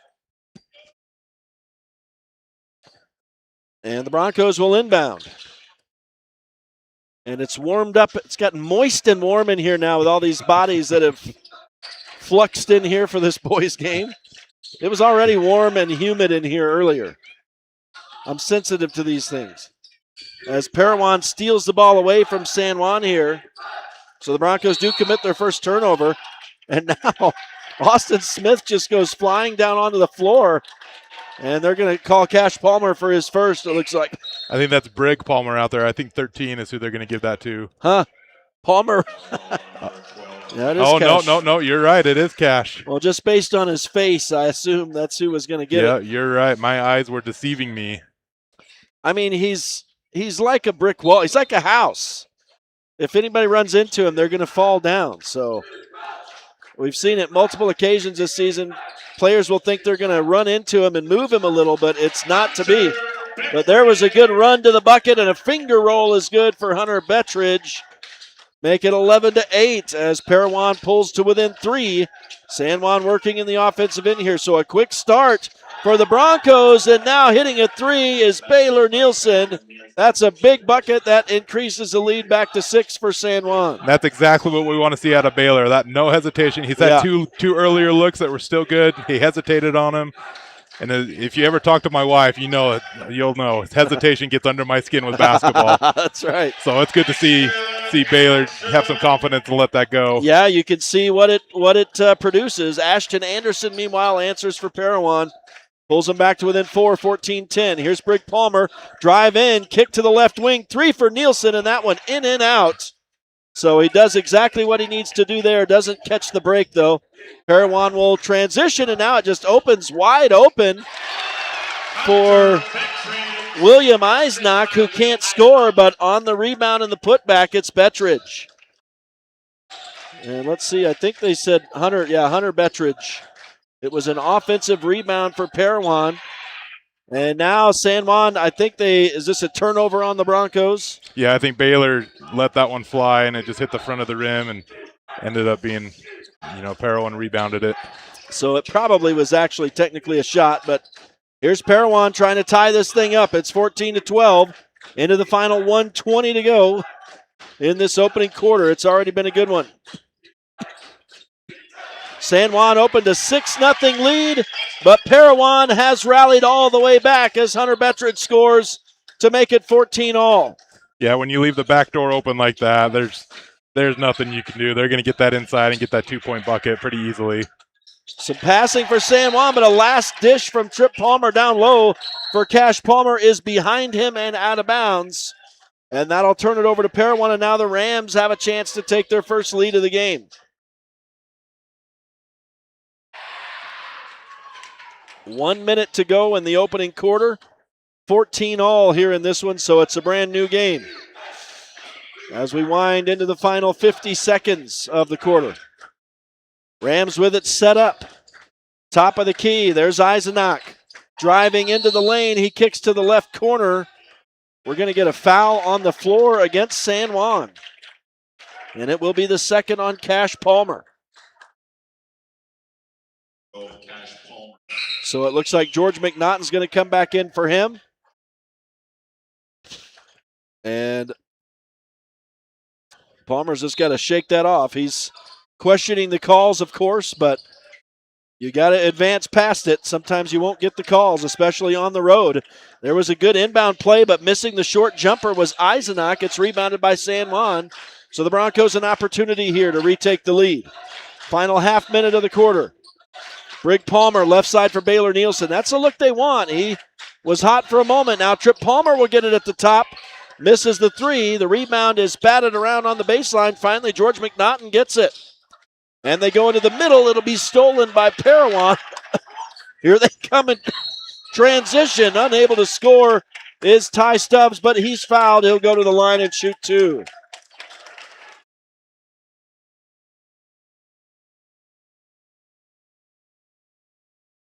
We just went back and looked at the first foul on Cash Palmer, and it's a complete flop. I've never seen anything like it.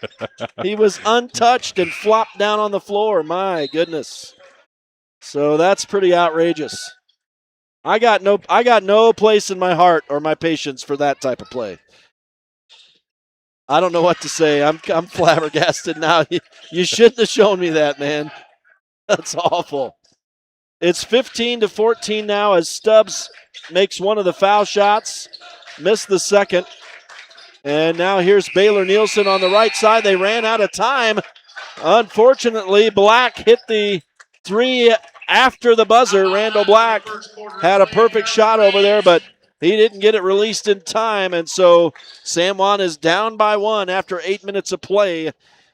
We'll take a break and return to Parowan High School. It is High School Hoops on Red Rock 92 and StreamUtah.Live. Need fast internet in San Juan County? Emory Telecom delivers blazing fast fiber with no contracts and free installation. Power your home with reliable connectivity. Visit emorytelecom.com for details today.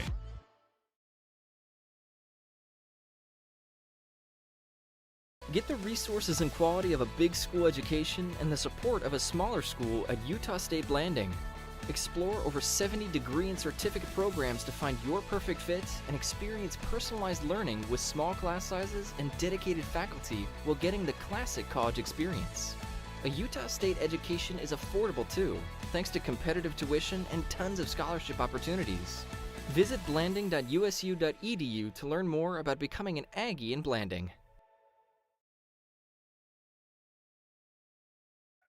Welcome back live to Parowan High School, the site of a world-class flop and high school hoops tonight on Red Rock 92 and StreamUtah.Live. Sorry, I can't let it go. Awful, awful. Parowan has the basketball in the offensive end, and there's a lob to the left side.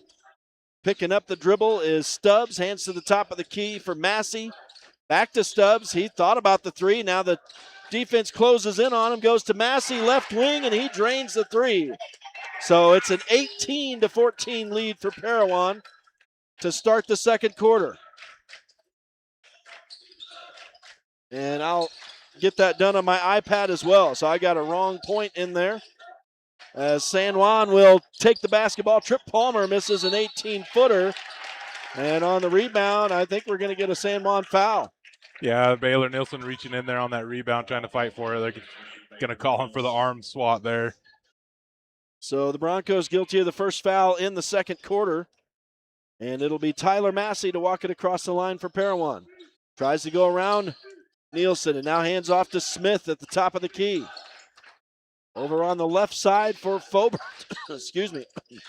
Now Massey goes through the D, kicks it to the right side. Three for Stubbs is good. 21-14. And so San Juan falling into a 7-point hole here after leading 6-0. Baylor Nielsen answers with a big three, though. And the Broncos back to within 4, 21-17. Here's Parowan back in the offensive end. Under the basket, spinning and fading and hitting is Hunter Bettridge. 6-point game, 23-17.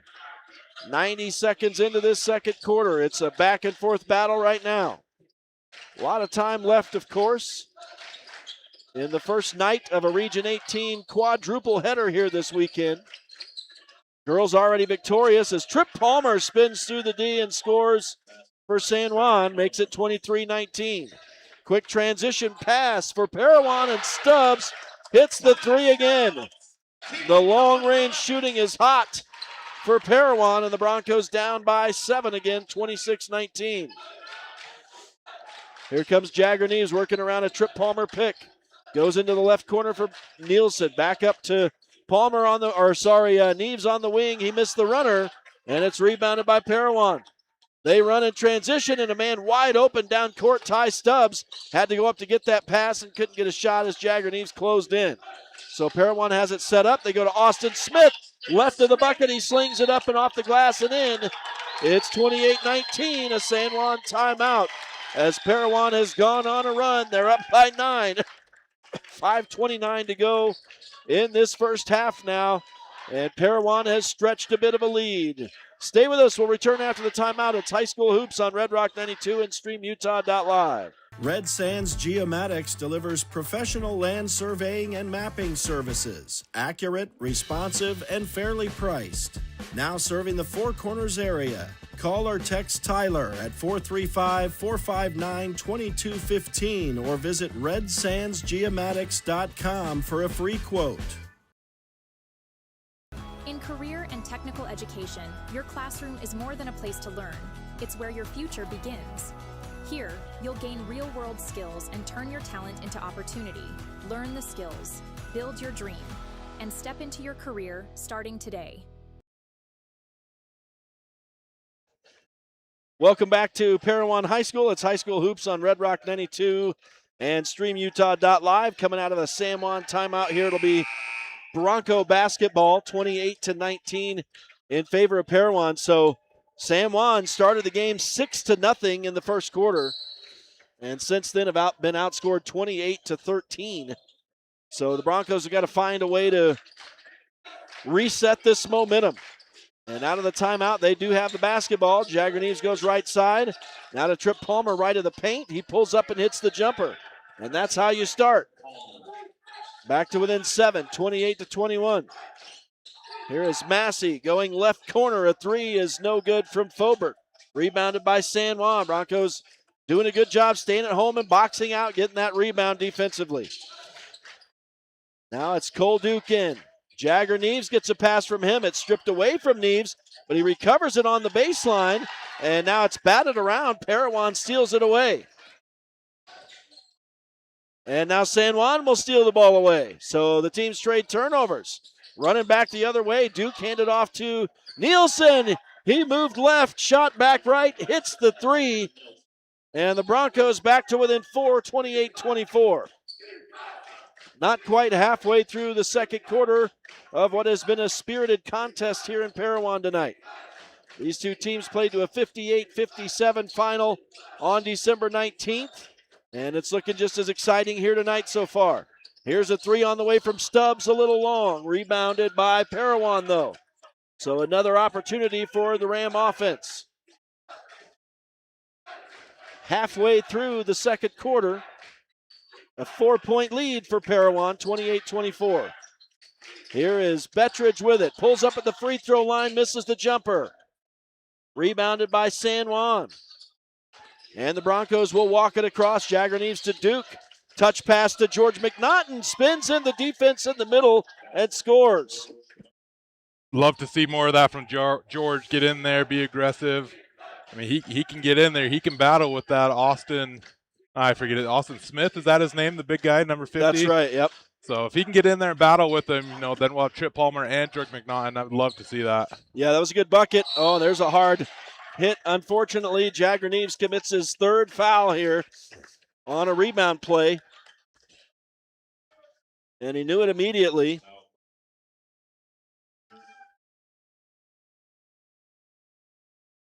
Let's see. I didn't see. I think maybe Bettridge was the one who missed the shot. It was a rebound for Parowan, and that ended up drawing the foul. And making the first of two shots is Bettridge.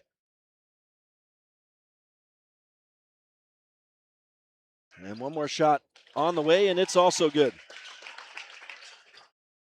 So Parowan up by 4 again, 30-26. San Juan had made it a 2-point game. Here's Brig Palmer at the top of the key. Now Trip Palmer in the middle. Spins into the defense, spins away from the defense, misses the fade. And the rebound pulled down by Parowan so they can stretch the lead here. And they go to the left side. 3-ball on the way is no good for Ashton Anderson. Rebounded by San Juan this time. Trip Palmer drives to the left of the bucket. Misses the shot, but George McNaughton got it back. Baylor Nielsen straightaway three is no good.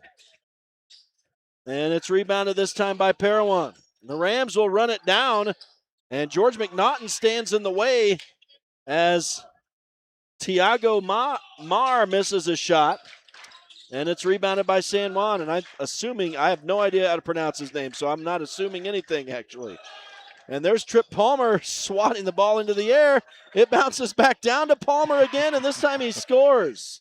That was like volleyball under there. Yeah, they kind of just stood around waiting for it to come back down. I had some good hang time.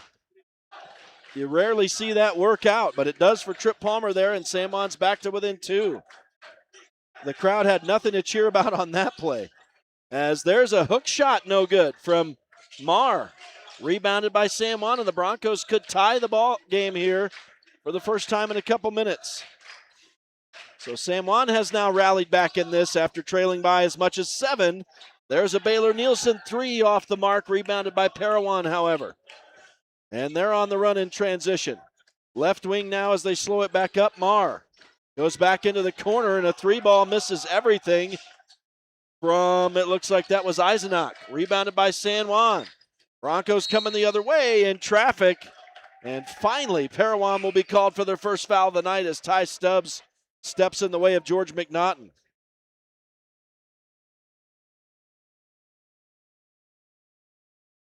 And so with the score 30-28 in favor of Parowan, San Juan will reset here on the offensive baseline. Go ahead. Just looking at the players out here for the Broncos, Cole Duke, we haven't mentioned his name all night, I don't think. So love to see him get going. And Brig Palmer will send it into him. He hands off to Cash Palmer, gets it back. Duke puts up the 3, no. Saved from going out of bounds, though. Trip Palmer outweights the D, does not get the roll, though. So the Broncos create a second chance opportunity, but can't score. And coming the other way, Parowan loses the ball here out of bounds. And so the Broncos will have another opportunity to tie as they inbound from the sideline. Parowan turnover is their 5th in the game, both teams with 5. And Brig Palmer has it top of the key for San Juan as they set it up. Baylor Nielsen left side. Back to Palmer. His pass almost picked off. They go down in the corner to Cash. Back up top to Brig. He tried to dump that into Nielsen, but he wasn't paying attention. Now Brig Palmer to Cash Palmer in the middle. He's in trouble. Back up top for Brig. Lob it up under there for Tripp. His shot, they say, was cleanly blocked. And the rebound is kicked. That'll be Parowan basketball. Clean block, they say, on that. So a block shot for Parowan.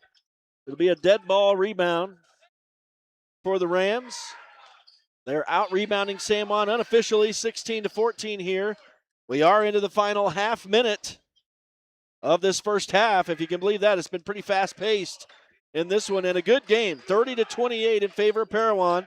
Looks like another one that'll be coming down to the wire just like in mid-December, Parowan works it inside, now back outside to Massey. Top of the key, they swing it around to the left side. Driving in and missing the shot in the middle is Anderson, and on the rebound, it goes out of bounds in favor of San Juan.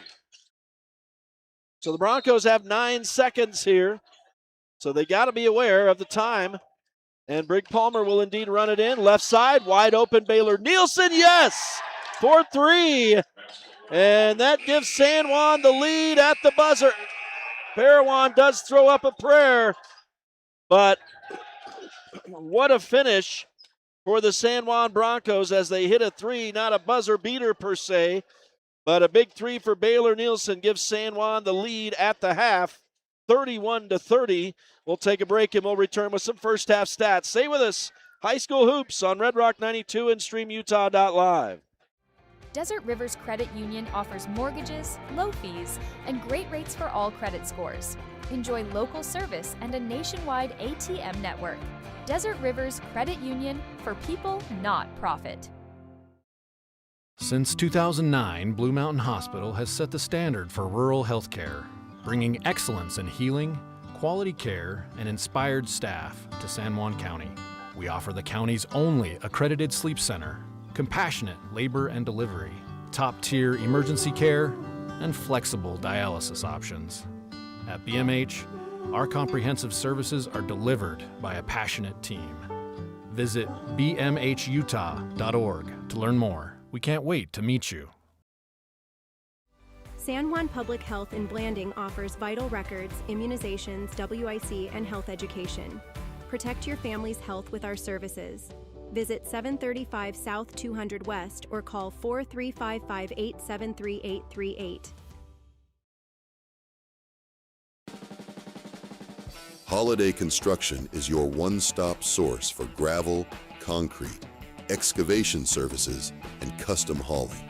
We've proudly served San Juan County with quality and dedication for over 40 years.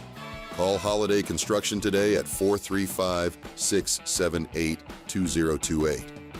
We're proud supporters of high school sports and our community.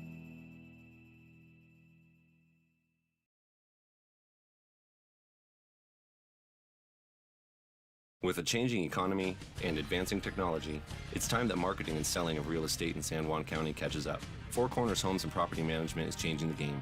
Every Four Corners Homes listing includes 3D mapping and virtual tours, professional photos, a digital and global 21st century footprint, and marketing exposure that makes it easy for buyers to find and identify what makes your listing unique. Marketing and exposure sells real estate, and if you want the best, you need Four Corners Homes on your team. Find us at fourcornershomes.net or call 801-404-0058. Welcome back to Parowan High School. It's High School Hoops on Red Rock 92 and StreamUtah.Live. That's Molly Evans, I believe, performing for Parowan here at halftime. For those of you on StreamUtah.Live, a very young little cheerleader out here with her pom-poms, getting all the cheers, and her cute pigtails out there as well. Oh, and she wiped out. It's part of the show. It's all part of the show. Yeah, all part of the performance out there. We're going to take a look at some halftime stats now and what has been a very good and exciting and fun first half. And the Broncos hitting a three at the end of the second quarter to take a 1-point lead into the break. Baylor Nielsen draining a deep three. San Juan opened up a 6-0 lead to start the game. Then Parowan stormed back to take a 7-point lead. And the Broncos had to rally back to tie that up. And I think San Juan was down by 2 there nearing the buzzer at halftime and scored that 3 to take their first lead since when they had led 6-0. So a very fun first half, to say the least. San Juan outscoring, let's see, it was 16 to 14 in favor of Parowan in the first quarter. But San Juan outscoring the Rams 17 to 14 in the second to take that lead. But it's anybody's game, obviously. And the team's very even, not surprisingly, in that first half. The Rams shooting 41% from the floor, San Juan 44%. From two-point range, San Juan 41%, Parowan 53%, so they've got the edge in that department. The Broncos have the edge in long-range shooting, as you might not be shocked to learn, 5 of 10 for 50% for San Juan, one of their best long-range shooting halves of the season right there. And Parowan 3 of 12 for 25% in the first half. From the line, San Juan a perfect 2 of 2, Parowan 3 of 4. And Parowan out rebounding San Juan unofficially 16 to 15 through the first 16 minutes. Both teams with 5 turnovers in the half. Both teams with 1 block apiece. And both teams with 3 steals apiece. So you talk about an even first half, and that's what you get stats-wise on the teams. Individually, Hunter Bettridge is leading the way for Parowan. He has 10. Ty Stubbs with 9. Austin Smith has 6. Tyler Massey with 3. Ashton Anderson with 2. For San Juan, it's Baylor Nielsen leading the way with 4 3-point baskets. So he has 12 points. Trip Palmer has 10 points so far tonight. Jagger Neves with 5. George McNaughton with 4. Besides those 4 3-point baskets from Baylor, Jagger Neves has the other. And so San Juan leads at 31-30 at the halftime break. It is game 2 of a Region 18 doubleheader here tonight. The San Juan girls already victorious going away against Parowan in game number 1, 57-17, that final. Both of these teams will travel to take on tough Kanab teams tomorrow in Kanab. So it is a weekend of 4 San Juan basketball games. And we'll have 4 games for you on StreamUtah.Live and Red Rock 92 tomorrow. Our games will start the day at 12:30. Actually, is that correct? 12:30 tomorrow, and then 2 o'clock, is that 2 right? o'clock. I believe 12:30, 12:30 and 2 for San Juan, and then I believe Monticello is going to get started. Or actually, we'll send it in progress, so it's actually going to be 3 games on the radio tomorrow. We'll send it in progress to the Monticello games tomorrow. And so it's going to be a full weekend. It already is a full weekend of high school hoops here on Red Rock 92 and StreamUtah.Live. We hope you'll enjoy it from wherever you are. We'll take a break here right now as they have some halftime festivities and competitions. 31-30 in favor of the San Juan Broncos over the Parowan Rams. We will return for the start of the second half in a moment. Stay tuned. It's high school hoops on Red Rock 92 and StreamUtah.Live. Diamond Propane in Blanding, Utah is the only locally owned and operated propane dealer in San Juan County. Call Chas Jacobson today at 435-678-2010 to fill your tank.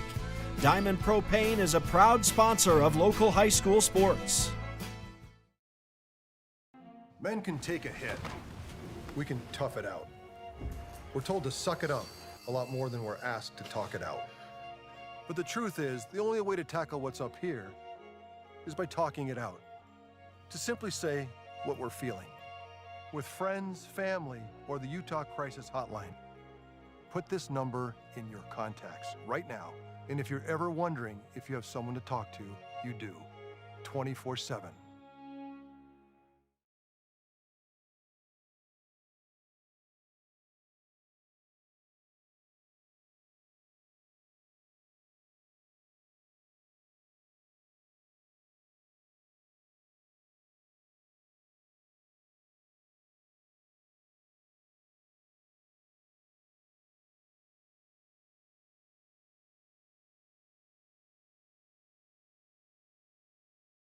Ready to own a home in Utah or Colorado?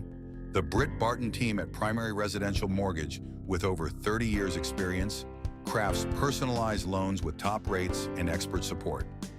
Buying, refinancing, or building your dream home? We've got you covered. Sit with Britt and begin your home ownership adventure. Visit our local pros for all your mortgage lending needs. Primary Residential Mortgage Incorporated is an equal housing lender, MLS number 3094.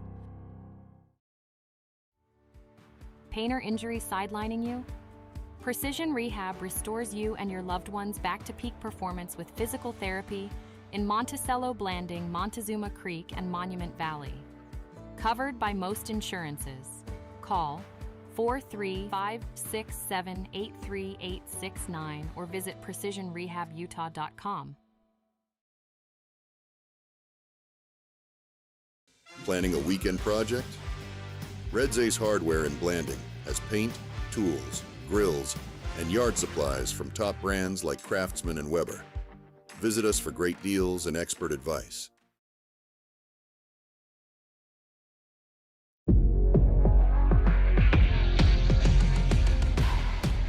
Here at Lisle Northern Electric, we take pride in our highly qualified team, dedicated to serving our community.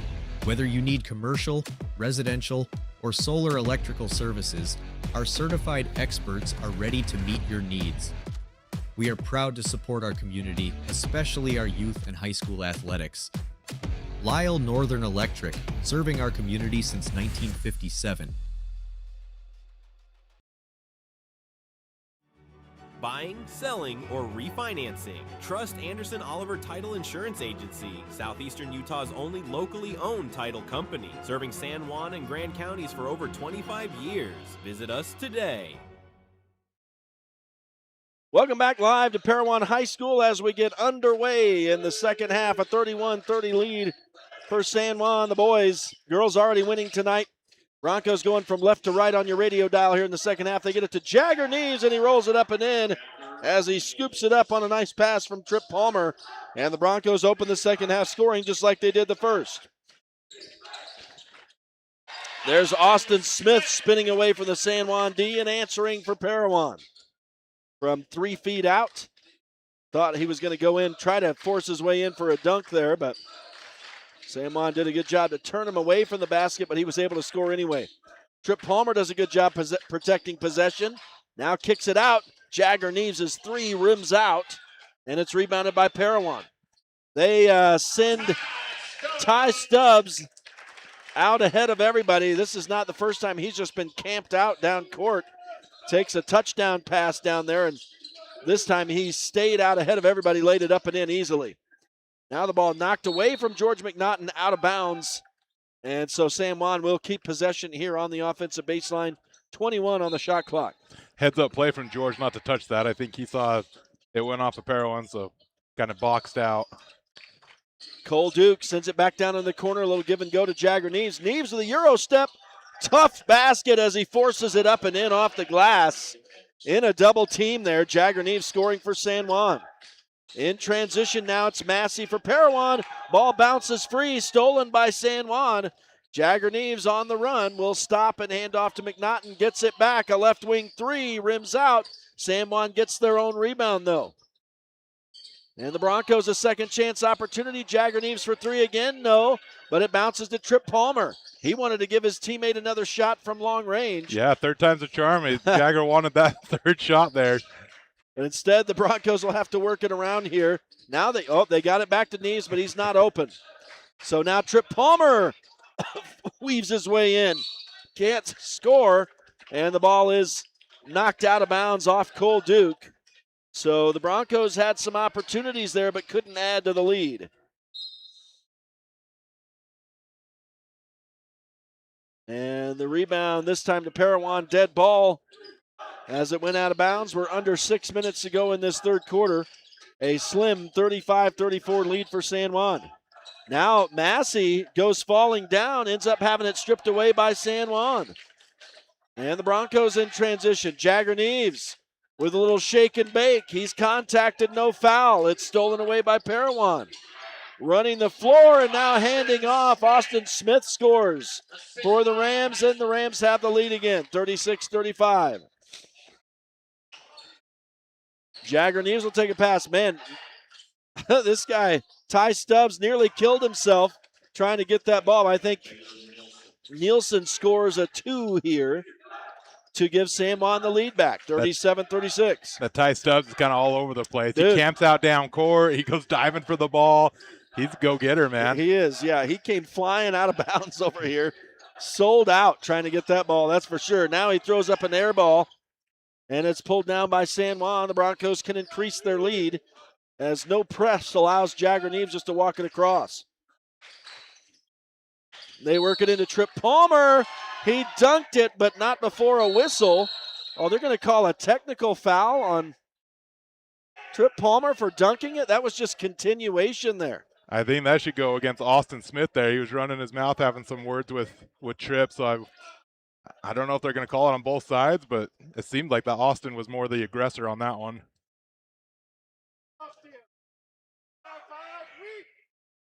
So I'm not sure. I guess they're going to call the technical foul on Trip Palmer here. And let's see how this all settles out here.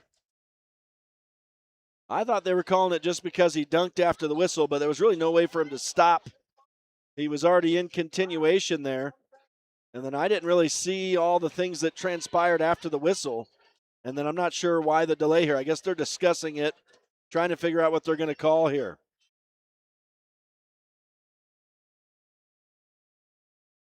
And then Trip Palmer was hearing it from the Parowan crowd over here after the play as well. So they were frustrated with what he did. I didn't see what he did after the play. And Portland, you're reporting that you thought that Austin Smith was the aggressor on that. And yeah, it looks like Caleb's going to try and get us a replay right here, but it seemed like Austin was more the aggressor on that with the words. Well, we've already seen Austin Smith get away with a world-class flop in this game early on. So and he might get away with the home court advantage here. They might not even give it to him, so we'll see what happens. Yeah, so we've seen how he plays, obviously, here tonight on his home court. And so, yeah, a technical foul is going to be called on Trip Palmer here. And I'm curious to know what it's for. But so that'll mean Parowan will shoot plus possession here.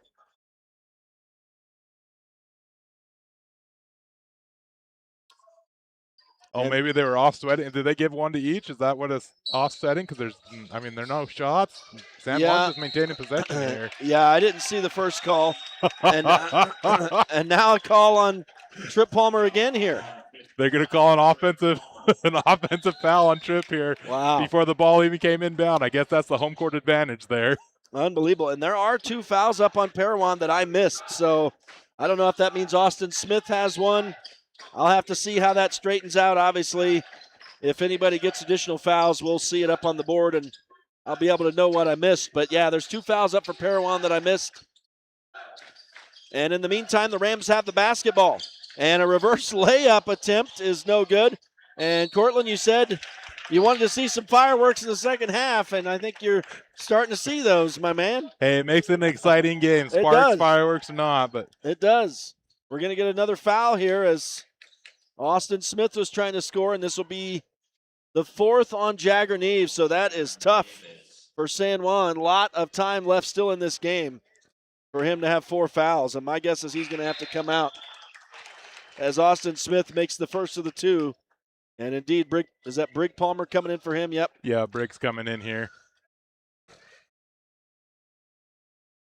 So Parowan has tied it, 37 apiece. Austin Smith trying to give the Rams a lead back, but he cannot as he misses, and a rebound for Trip Palmer.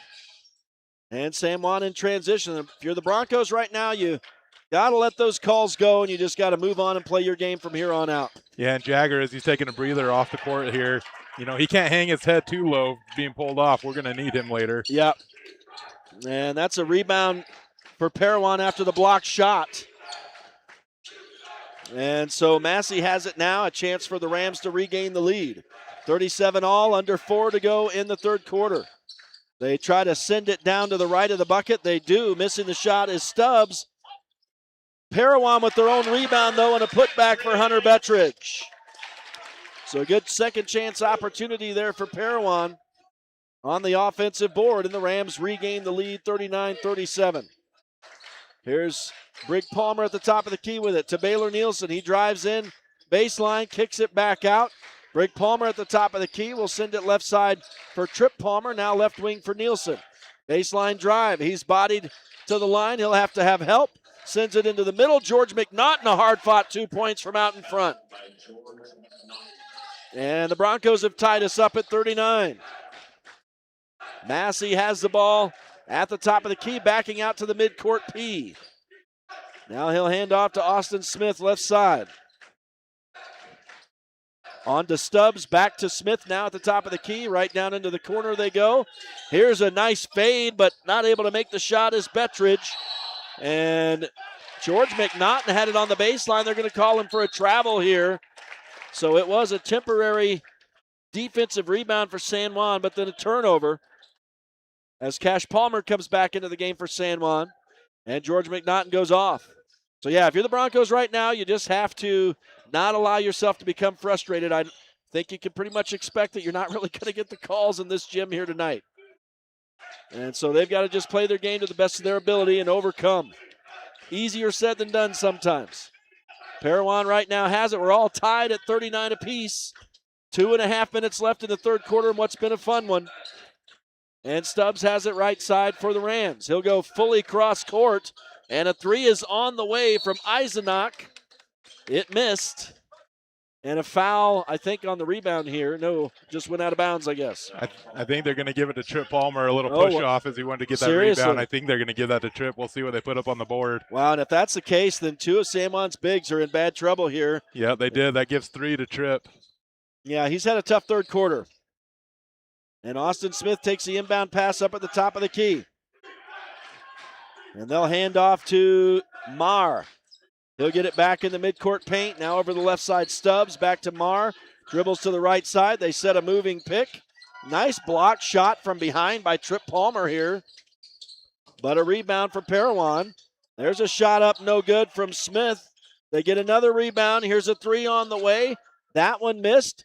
They tap the rebound around, and it's pulled down by Parowan ultimately. Another block shot from San Juan. A Bronco player gets tackled, and Hunter Bettridge scores as they let him play. At least they let one team play. And San Juan puts up a shot, but they wave it off. I think there's a foul on the floor against Parowan here. This is a mercy call. And let's see who that one's going to be on. First on, okay, they're calling him Tiago Mayer. So I've been calling him Mar. It's Mayer, pardon me. As San Juan inbounds, we get another Parowan foul. Yeah, I think they're going to give this one to Austin Smith. So try and even out the scales here a little bit. Give Parowan a foul. And guess what? That is his third. So that was the fouls I missed. Two, or one of them anyway. Here's a three for Baylor Nielsen. Yes, as he's still hot, and the Broncos regain a 42-41 lead. 1:29 to go. There's something about inside 2 minutes. This kid can make a three-pointer tonight. Cash Palmer now steals it away for San Juan. And the Broncos run it back in. Nielsen has it left wing. Underhands it to Trip Palmer. He's in traffic, and it's stolen away from him. They throw it all the way down court. Stubbs, if he could, would run through that brick wall down there to get that basketball, man. He is a crazy man. There is no stopping that kid. He's hilarious. There was a girl on the Parowan girls team as well who's maybe they're brother and sister. I don't know. She wore number 3, and she ran everywhere she went at top speed, man. Yeah, definitely go-getters, and they could be related. I don't know. That would be funny if they were. Well, we got a timeout with just a minute or so left here in the third quarter. It's a pretty impressive game here tonight so far. 42-41 in favor of San Juan. Come back with us. It's High School Hoops on Red Rock 92 and StreamUtah.Live. At Energy Fuels, creating opportunities and participating in the local community is important to us. Thanks to our dedicated employees, we're safely producing critical materials that support cleaner energy sources and a better planet for future generations. Knowing that the youth of today will make great contributions tomorrow, Energy Fuels is a proud supporter of high school athletics within our communities.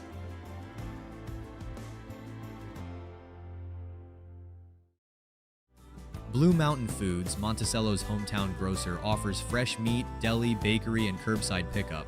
Check BlueMountainFoods.com for weekly specials. Open 7 a.m. to 9 p.m. at 64 West Center Street. Welcome back to Parowan High School. It's High School Hoops on Red Rock 92 and StreamUtah.Live. Final minute of the third quarter now as San Juan throws the ball away out of their timeout. And now Parowan, another shot block for San Juan. I tell you, Trip Palmer has been blocking shots left and right.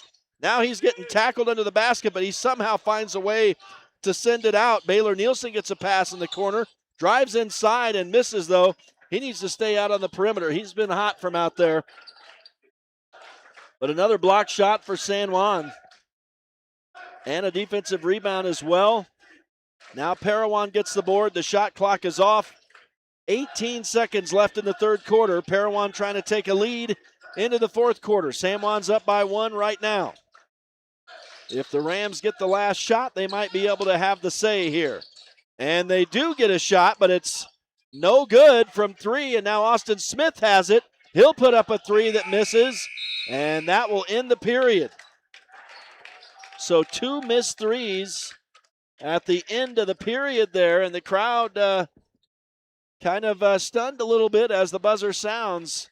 And it's a 42-41 lead for San Juan going into the final frame. Stay with us. Don't go anywhere. It's going to be a fun finish. High School Hoops on Red Rock 92 and StreamUtah.Live. Canyonlands Tire and Blanding offers top quality tires, auto repairs, and fast service. Stop by for all your tire needs. Your local tire experts at Canyonlands Tire. At Red Mechanical, we believe strong communities start with strong support, and that includes cheering on our local high school athletes. We've proudly served the Four Corners with dependable HVAC and plumbing solutions, keeping homes and businesses comfortable season after season. From the field to your front door, we're here for you. Red Mechanical, proud supporters of high school sports and our local communities. San Juan Building Supply in Blanding has lumber, tools, and building materials for any project. Enjoy quality products and expert advice. Call 435-678-2000 or come in and see us at 1050 South Main Street.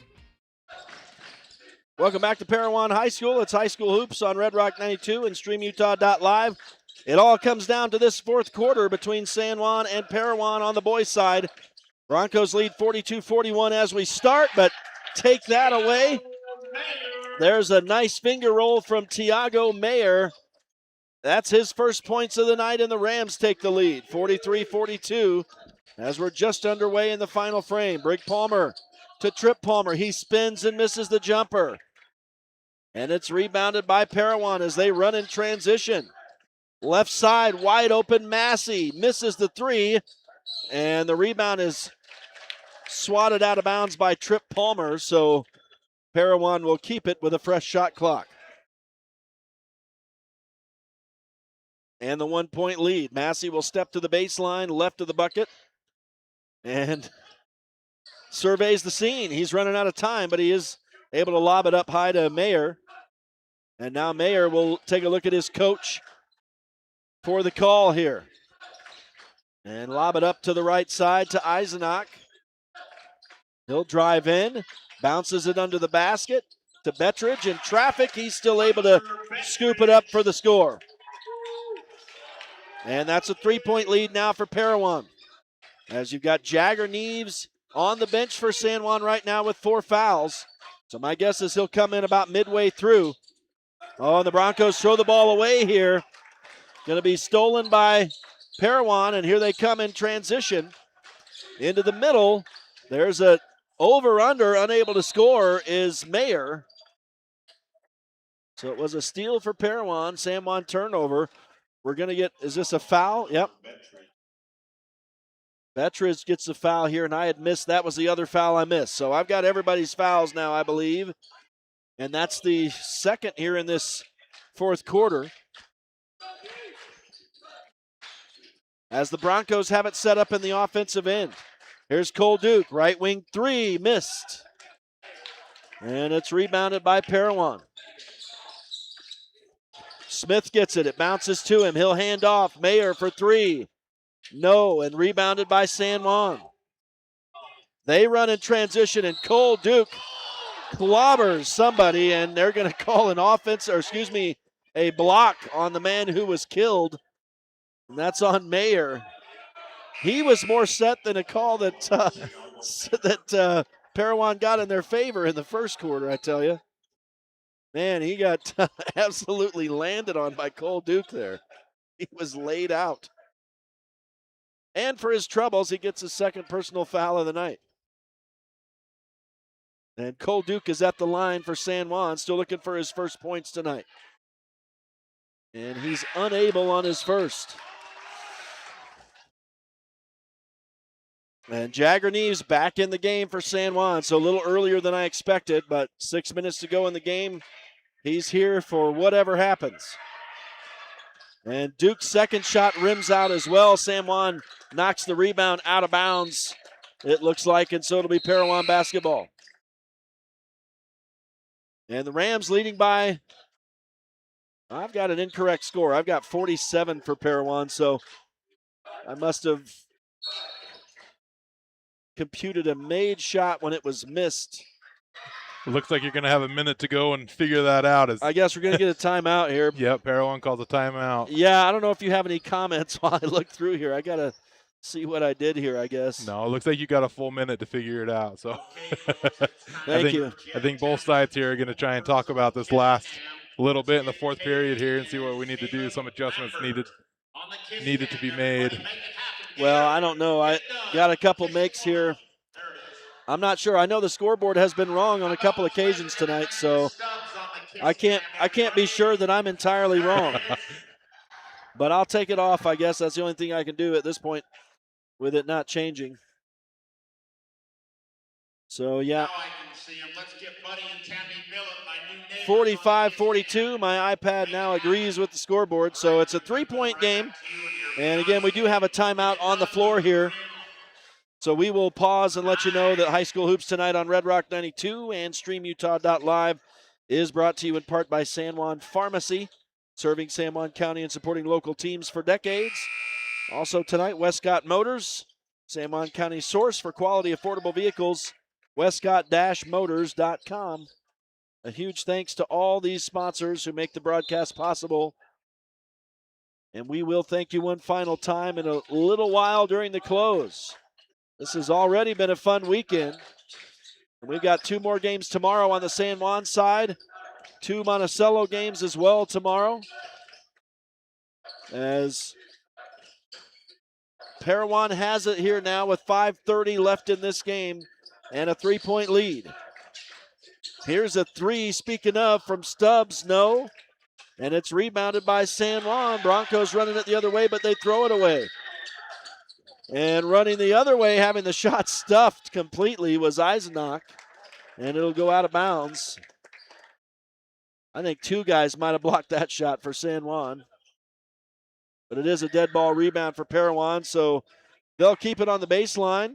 I thought they would have a fresh shot clock, but it says 30, and the ball knocked out of bounds. And it's Parowan, as Baylor Nielsen, a great job in the corner, forcing the turnover here. As he knocked it off a leg, I think, of Parowan, and San Juan will get it back. And a chance to make this closer. They could tie with a 3. Yeah, this could be a big swing right here of momentum if we can capitalize on this and get a 3 or even a 2. You know, it would be huge. We got to score on this drive. They look into the corner for Nielsen, but he wasn't open for the shot. Now Duke. McNaughton in traffic. Nielsen is wide open over there waiting. And Neves instead took the shot in traffic, and guess what? Neves, I think, is going to foul out. Nope, they're going to call it on Trip Palmer on the rebound. So that was unfortunate. I don't know why they didn't see Nielsen on the far side. He was absolutely uncovered over there for the 3, but Neves took it up the middle instead. And it was a defensive rebound and then a foul on San Juan, and the 4th on Trip Palmer. So now the Broncos have 2 starters in danger of fouling out here. And it's at the top of the key for Parowan. Bettridge with a 3, no. And, I mean, they let all the Parowan guys just land on top of the Bronco guys in this thing, and no fouls. Or did they call a foul? No, they just called possession to San Juan. I tell you what, man.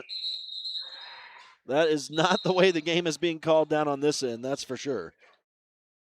So Bettridge missed the 3, and then it's a rebound out of bounds for San Juan. I think the whistle here was for subs for Parowan. The Broncos have 4.5 minutes to work with here, down by 3. I like the way they've moved on, and now they will call a foul, which was pretty obvious on Bettridge. And, yeah, I just like the way San Juan has moved on and is playing their game. They've ceased talking to any refs or acting like they're upset when things get called against them. Here's a Cole Duke 3, no good. Rebound is saved by Jagger Neves and then saved by Cole Duke. Neves in the corner as the Broncos can reset. He'll pull up for the shot and miss.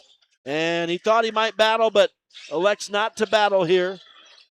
And the Broncos give up possession, and Massey scores for Parowan to make it 47-42, a 5-point lead now. We are over halfway through the 4th quarter. Here's Trip Palmer at the top of the key. Goes left side for Jagger Neves. Into the corner, Cole Duke a 3, yes! And that's what the Broncos need from their senior. They get it here. It's a 2-point game. Now Stubbs for 3, no. Rebounded by San Juan, and the Broncos could tie it up here. On the run, Trip Palmer spins into the middle, dumps it off for Jagger Neves. He wants to shoot the jumper, but instead goes right side, and Cole Duke's 3 rims out. George McNaughton and Austin Smith hit the court over on the far side, and they're going to call, guess what? McNaughton for a foul, no shock. So the 3 was no good for Duke, and it's a rebound to Parowan and a foul on George McNaughton. That's his 2nd, apparently. So here's Massey for Parowan, goes right side for Stubbs. He will sling it under the basket. It's going to be picked off there by San Juan, as that pass was a little bit behind Bettridge, and now the Broncos in transition. Cole Duke to George McNaughton. Back to Duke for three. No. Trip Palmer gets the rebound, though. And it's rebounded. San Juan tries to go up to put it in. Cole Duke's shot or effort goes awry, and then the ball out of bounds in favor of Parowan. So the Broncos initially had an offensive rebound, but here the Rams are going to get it back as San Juan loses it out of bounds. Still a lot of time left in this game. 3 minutes to go and a 2-point lead for Parowan, 47-45. They will call a timeout with 2:50 to go. And we will step aside as well. Stay with us. We'll return to Parowan High School for the conclusion of this one. It's High School Hoops on Red Rock 92 and StreamUtah.Live. Red Sands Geomatics delivers professional land surveying and mapping services. Accurate, responsive, and fairly priced. Now serving the Four Corners area. Call or text Tyler at 435-459-2215 or visit redsandsgeomatics.com for a free quote. San Juan Credit Union. Your money, your future, your credit union. We have branches available in Blanding, Monticello, and Bluff. Come on down and see us. San Juan County Adult Education empowers adults with technical, business, and college skills to join the workforce. Earn a high school diploma or GED. Visit a USU Learning Center or email gina.grover@sjsd.org to learn more. Yeah, he didn't. Welcome back to Parowan High School. It's High School Hoops on Red Rock 92 and StreamUtah.Live. As we're into the final 2:40 of this one with the boys. 47-45 lead for Parowan. Another shot block for San Juan. And a whistle as the Broncos attempted to transition. It'll be a Parowan foul. That'll be the fourth on Bettridge. And maybe a little frustration there from Bettridge after having the shot blocked. I mean, the Broncos have blocked a bunch of shots in this second half. I don't know if I've gotten them all. They've been swatting lots of stuff. They have been very aggressive, that's for sure. And cleanly, from behind, from underneath. There's an alley-oop. I thought it was going to be a dunk for Trip Palmer, but he lays it in off the glass, and the game is tied once again. 47 apiece. Kick save and a beauty for Jagger Neves as he boots it out of bounds. And Parowan will reset with 29 on the shot clock. Offensive baseline right of the bucket here. 47 apiece. Brand new game with 2:16 to go. They get it into Bettridge. He shoves George McNaughton out of the way. And now Austin Smith just grabs Jagger Neves' jersey. Yeah, I don't know why they didn't call that. I mean, that was obviously right in front of the ref. He just grabbed his jersey at the end of that. Tell you what, man. And I think they called the foul on McNaughton. They did. I can understand that. There was a lot of body there, but I tell you what, man, he got hammered by Bettridge before he fouled Bettridge, and now Bettridge will score from the line.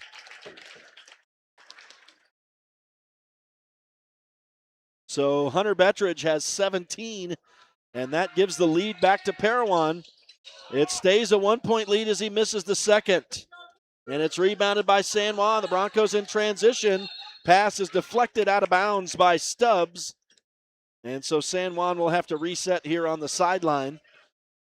And it'll be Baylor Nielsen looking to get this in. Jagger Neves, Trip Palmer, and Cole Duke in there with him. Oh, and George McNaughton. Neves keeps the possession at the top of the key. Some touch passing. Here's a wide open Duke, and he knocks down the three. 2 threes in the fourth quarter for Cole Duke after no points all game, and it's 50-48 San Juan. And Tyler Massey has it for Parowan on the right side now. Hands off to Eisenach. He'll dribble inside the arc, kick it back out to Austin Smith. Smith at the top of the key on the dribble, hands off to Stubbs. Stubbs tries to run around Nielsen, can't do it. Hands off to Massey. He comes through the middle, misses the layup. I tell you what, man, Austin Smith is in there like a hockey player. They're just letting it all go. San Juan gets the rebound, and now the Broncos lose the ball out of bounds in transition. And Smith will be the one inbounding in the defensive end. Broncos have a 50-48 lead in the final minute 15 now. Massey brings it across for Parowan to Bettridge. Working on George McNaughton. The shot rims out, and somehow McNaughton gets the rebound. And now a whistle as Parowan steps in to foul, and this will be, I think, Eisenach's first.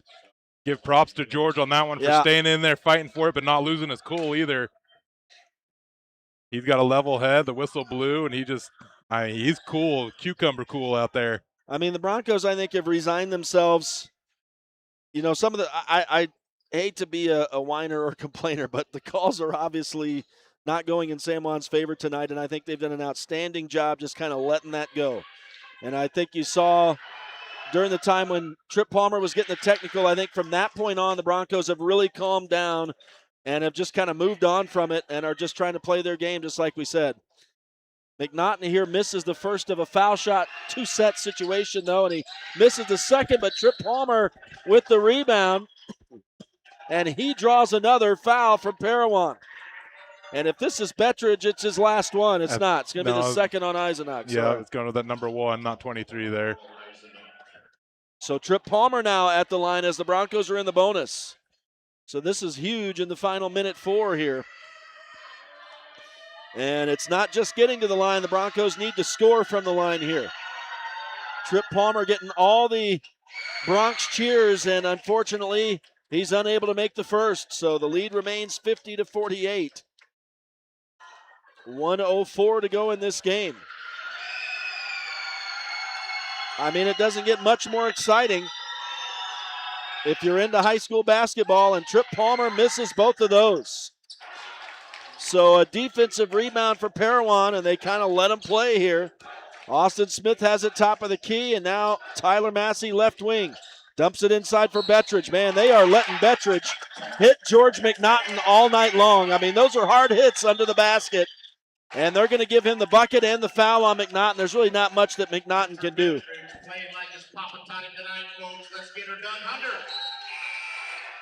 Yeah, I mean, that's like some hockey underneath the basket, man. They are letting him check George McNaughton and knock him out of the way. That was a lot of bumping happening under there for no whistle to blow. So they are letting him play, I guess. And Coach Easton Nielsen is talking about it to the ref. I mean, obviously he's not going to make any headway. But, I mean, right now, that's Parowan's plan. Get it under the bucket to Bettridge and have him knock George McNaughton out of the way. That's currently the play. That's the way it's been for the last 5 or 6 possessions. And Jagranese, is he guilty of a foul here? He has come out. I don't know. Usually he untucks his jersey if he's fouled out. So I wonder if they just took him out for some reason, but I don't believe he fouled out. Huh. I don't see the foul up on the board anymore. So at any rate, Neves is out. And so it's Bettridge trying to add one. He's not able. Trip Palmer gets the rebound. So Bettridge can't add the one, but he did tie the game. And now Parowan steals the basketball as the Broncos lose possession, and 35 seconds to go here. Parowan is going to call a timeout. We are tied at 50. And so the Rams are going to try to close it out with a bucket here. San Juan will look for a big-time stop and try to get the basketball back. I mean, this is exactly how you dream it up if you're a kid playing in the backyard hoop growing up. It is fourth quarter, down to the final seconds. Can you make the buzzer-beating shot? And we've got a timeout on the floor. We'll step aside as well. Real quick break, and we'll return for the conclusion. It's High School Hoops on Red Rock 92 and StreamUtah.Live. For over 75 years, San Juan Health has offered top medical care in Blanding, Monticello, and Spanish Valley. Visit SanJuanHealth.org for our services. San Juan Health, chasing perfection since 1947. Utah-Navajo Health System is a series of community health centers providing medical, dental, and behavioral health care to Utah-Navajo. With operations in Blanding, Montezuma Creek, Monument Valley, Navajo Mountain, and Monticello, UNHS offers a remarkable variety of services to our patients throughout San Juan County and the northern portion of Navajo Nation. Back to Parowan High School. It's High School Hoops on Red Rock 92 and StreamUtah.Live. So it's going to come down to these last 34 seconds here. The Rams will inbound, looking to break the tie. It's 50 all. And next to score, I'm going to say wins, unless we go to OT. which is a possibility. 17 on the shot clock now. There's a 3-second disparity with the game clock. Massey has it out in the midcourt paint. They are looking for the last shot. They set a pick. It's a moving pick, and it's illegal. It's a foul, and the Broncos finally get a call here tonight, and that will give them the ball back. That's a big call right there in the Broncos' favor. I'm really shocked, honestly, that they called that. But it's the right call. He was moving, and that's illegal. So. And now San Juan has 11 seconds, and Coach Nielsen will call a timeout with 10.2 showing on the clock as the Broncos got it to their side of the midcourt line. And so now they will talk it over with a minute timeout. And it comes down to this. Can the Broncos get a buzzer-beating shot now? One thing you can't do is set a moving pick. So and we talked about this pregame. I mean, they're evenly matched. We knew there was going to be some energy here. So here we are, 10 seconds left in the game, 50-50. So it's 50-50, very appropriate. Yeah, it's exactly what we talked about pregame. Yeah, this is all you could hope for, really. I mean, this is a lot of fun to call this game. And this is going to be a heck of a finish here regardless of what happens. The Broncos obviously want to try to avoid overtime here now that they have possession. They're looking for this final bucket here at the buzzer. They will only have 10 seconds to get it done. That's obviously plenty of time. The Broncos will be inbounding in the offensive end, and right now what you can't do is turn the ball over. Parowan will be looking to not foul as well because San Juan is in the bonus. We've seen our handful of offensive fouls as well being called in this game, so Broncos got to be careful not to foul themselves, not to get a turnover. They got to play smart here.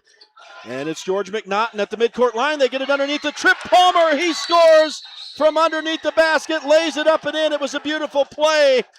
And the Broncos break the tie. It's 52-50 with 4 seconds to go. And now Parowan will have to look for a crazy play here to try to either tie or beat the buzzer with a 3 for the win. And, man, we get another timeout as it comes down to this. And I tell you, it's just an exciting finish here tonight. And now the timeout on the floor as Parowan will talk it over. And the Broncos figure out how they want to defend this as well in what is an exciting Region 18 showdown here tonight. The girls winning the first game of the weekend, 57-17 earlier tonight. This is game 2 of a 4-day weekend. Back-to-back Region 18 doubleheaders in Parowan tonight, and then we'll travel over to Kanab tomorrow as the Broncos will both go against the Lady Cowboys and the Cowboys, 12:30 and 2 o'clock tomorrow. And I tell you what, it has been all that we could have hoped in this one here tonight for sure. A great contest here tonight between these two boys teams. Looks like 4.1 is on the clock. Oh, they're going to give it an even 5. So they did give 0.9 of a second there, even 5 seconds. And that's not a lot of time, but it's enough to get down court, maybe pull off a shot. So we'll see what they drew up here in their timeout. The Broncos in a bit of a prevent defense, but you obviously can't allow a long-range 3 either. They set another pick here, and they're going to bring it across the timeline and call a timeout with 2.5 seconds to go. Yeah, 2.4 quick timeout from the Parowan coach. So now they want to run some sort of miracle 2-second play. They've got something in the playbook, I'm assuming.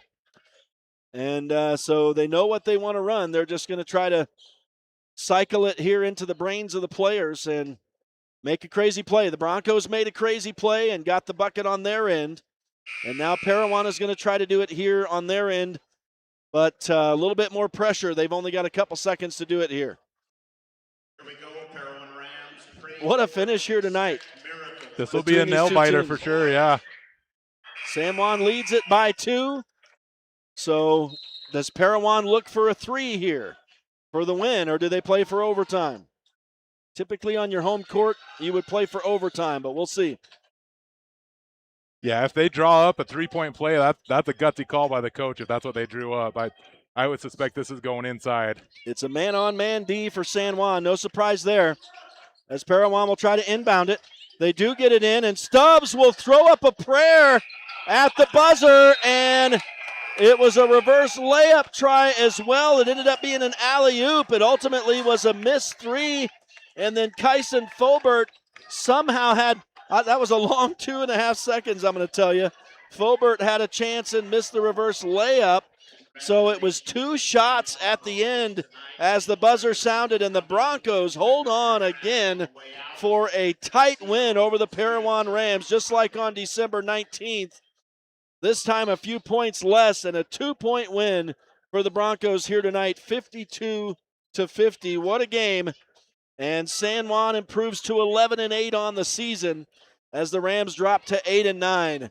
We will take a break and we'll return with final game stats. Stay with us. It's High School Hoops on Red Rock 92 and StreamUtah.Live. Need fast internet in San Juan County? Emory Telecom delivers blazing fast fiber with no contracts and free installation. Power your home with reliable connectivity. Visit emorytelecom.com for details today. Get the resources and quality of a big school education and the support of a smaller school at Utah State Blanding. Explore over 70 degree and certificate programs to find your perfect fit and experience personalized learning with small class sizes and dedicated faculty while getting the classic college experience. A Utah State education is affordable too, thanks to competitive tuition and tons of scholarship opportunities. Visit blanding.usu.edu to learn more about becoming an Aggie in Blanding. In career and technical education, your classroom is more than a place to learn. It's where your future begins. Here, you'll gain real-world skills and turn your talent into opportunity. Learn the skills, build your dream, and step into your career starting today. Desert Rivers Credit Union offers mortgages, low fees, and great rates for all credit scores. Enjoy local service and a nationwide ATM network. Desert Rivers Credit Union, for people, not profit. Welcome back to Parowan High School. It is High School Hoops postgame show now on Red Rock 92 and StreamUtah.Live, and a heck of a game here tonight that sees the San Juan Broncos hang on for a 52-50 win against the Parowan Rams as they sweep the season series with the Rams and improve to 11-8 on the year. And this one went down to the wire. It was everything you could have hoped in a high school basketball game tonight, and a great finish as the Broncos score the final bucket under pressure and win by 2. San Juan outscored 16-14 in the first quarter, but outscored the Rams 17-14 in the second. Both teams scored 11 in the third, and the Broncos outscored Parowan by 1 point in the fourth quarter, 10-9 for the win. And a very exciting one it was. San Juan shot 41% from the floor tonight, 21 of 51. Parowan was 36%, 21 of 59. From inside the arc, Parowan 18 of 37 for 49%. San Juan 13 of 32 for 41%. From three-point range, how about the Broncos? 8 of 19 for 3 tonight, 42%. Pretty impressive long-range shooting. Parowan just 3 of 22 for 14%. From the line, it was 5 of 9 for Parowan for 56%. San Juan struggled a bit, 2 of 8. Not a whole lot of opportunity, but 25% from the free throw line. In the turnovers, very even. All these stats pretty even here. 12 turnovers for San Juan, 11 for Parowan. 5 block shots for San Juan, though, most of those in the second half, and I may have missed a few. 2 blocks for Parowan. This is all obviously unofficial. I had 8 steals for San Juan and 5 for Parowan. Individual scoring now. Hunter Bettridge leading the way for the Rams with 19. Austin Smith and Ty Stubbs both had 11 apiece.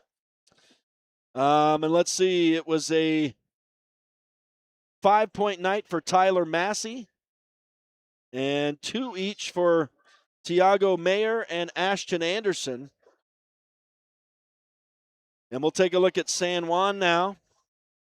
Individually, it was Baylor Nielsen. What a night for him. He had 5 3-point baskets tonight, 17 points for him. Trip Palmer ended with 14. 9-point night for Jagger Neves, 6 each for George McNaughton and Cole Duke. And Duke had 2 big 3-point baskets in that fourth quarter. Of course, Trip Palmer had the final bucket, but it was a team effort to be sure tonight for San Juan.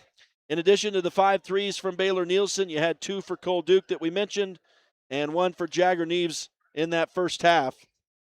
The threes for Parowan, 2 of them for Ty Stubbs, and Tyler Massey had the other. So a heck of a win for the Broncos tonight, and we're going to get a chance to talk about it with head coach Easton Nielsen here as he comes and sits down with us. And, Coach, man, you had a great game tonight.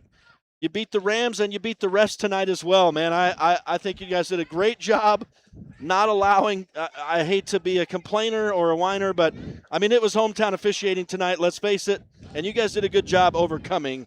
I think there was a turning point in this game when Trip Palmer was getting teed up there, and you guys from that point on, I think, just set your minds to move on regardless of the calls, and you kind of looked like a calmer team from that point on, and that helped you down the stretch. Yeah, I mean, I'm still trying to figure out why he got one in that mix, but I guess, you know, it is what it is. There's things in a game you can control and other things that you can't. Yeah. This week, I've probably learned more about this team and managing this team in the last 10 days than I've learned in the last 3 years, to be honest. It's been a very educational experience coming off the heels of really how we felt coming out of South Sevier. And what's awesome is that through this week, I felt an enormous amount of growth in this team. We've adopted a very team-first mentality, not letting individual performance, you know, other feelings from decisions I make or things that happen with teammates deter us from the goal that we have as a team to win day in and day out. Tonight, we did a really good job hanging in with each other, sticking together. You can't put it on one guy, to be honest. No. Every player that we put in that game stepped up in some moments or another. None bigger than the pass George McNaughton made at the end of the game. Yeah. You know, we drew up that play. Beautiful play. My assumption was that they probably were expecting us to go to Trip. I don't know that they expected it to go through George, which is why I had a play in my back pocket that I wanted to use it with. I had a lot of confidence that George could make that pass and that Trip could get that defender out of position. They executed it absolutely wonderfully, and we're going, you know, we're heading to our next venue happy, and that's what we wanted to be today. So, well, obviously a super strong win for you guys. I mean, it's one thing to beat these guys in a close one at home, but to come here in their place and beat them like you did tonight, it really shows a lot of character. I mean, I can see the things you were talking about with this team, a team-first mentality. You could see that out there tonight. Excellent job for you guys and your team tonight. Yeah, we're really happy. We got to carry it into tomorrow now. Next day, next job. That's what it's about. Keep getting better with this team-first mentality. Everybody does their job. We're a good team. And you talk about guys stepping up, everybody's stepping up. I mean, Cole Duke had honestly had a tough game, and he comes through with a couple big three-point baskets for you there in the fourth quarter, help you to the win there. Yeah, and I mean, we had a talk with him at halftime as, you know, just kind of endure the ups and endure the downs in this case, right, in the first half. And you do that by continuing to play defense and getting boards. And anybody that wants to go and watch the film, you can go back and watch a few possessions before he hits those threes. He had some huge rebounds on the other side that were very physical, and he did a really good job going and getting those for us. And I'm a believer that leads to rhythm. And by him hanging in there with us, doing the next job, you know, he finally found his touch at the end in some moments when we really needed him. And so I'm dang proud of him. Yeah, and tonight, you know, you talk about physicality. It was there tonight. I mean, there are times in the past that you'd have had your guys losing their cool, but tonight they stayed with it. I mean, Parowan's play in the second half was basically get the ball to Bettridge and have Bettridge knock George out of the way. And the refs were allowing that, obviously. So it was a good kudos to George for not losing his cool down there and staying so calm. You know, a lot of things don't show up on the stat sheet, but that to me was what won you guys the game in the second half was your calm demeanor and your team-first mentality, Coach. I don't know what else to say. A great win for you guys tonight, and obviously a tough test for you tomorrow too. So this is a great game to gear into that. Like you say, you go into that game happy now. Yeah, I think we're way excited to go into tomorrow now. We got some barbecue we got to go knock out, so I know the guys are pretty excited about that.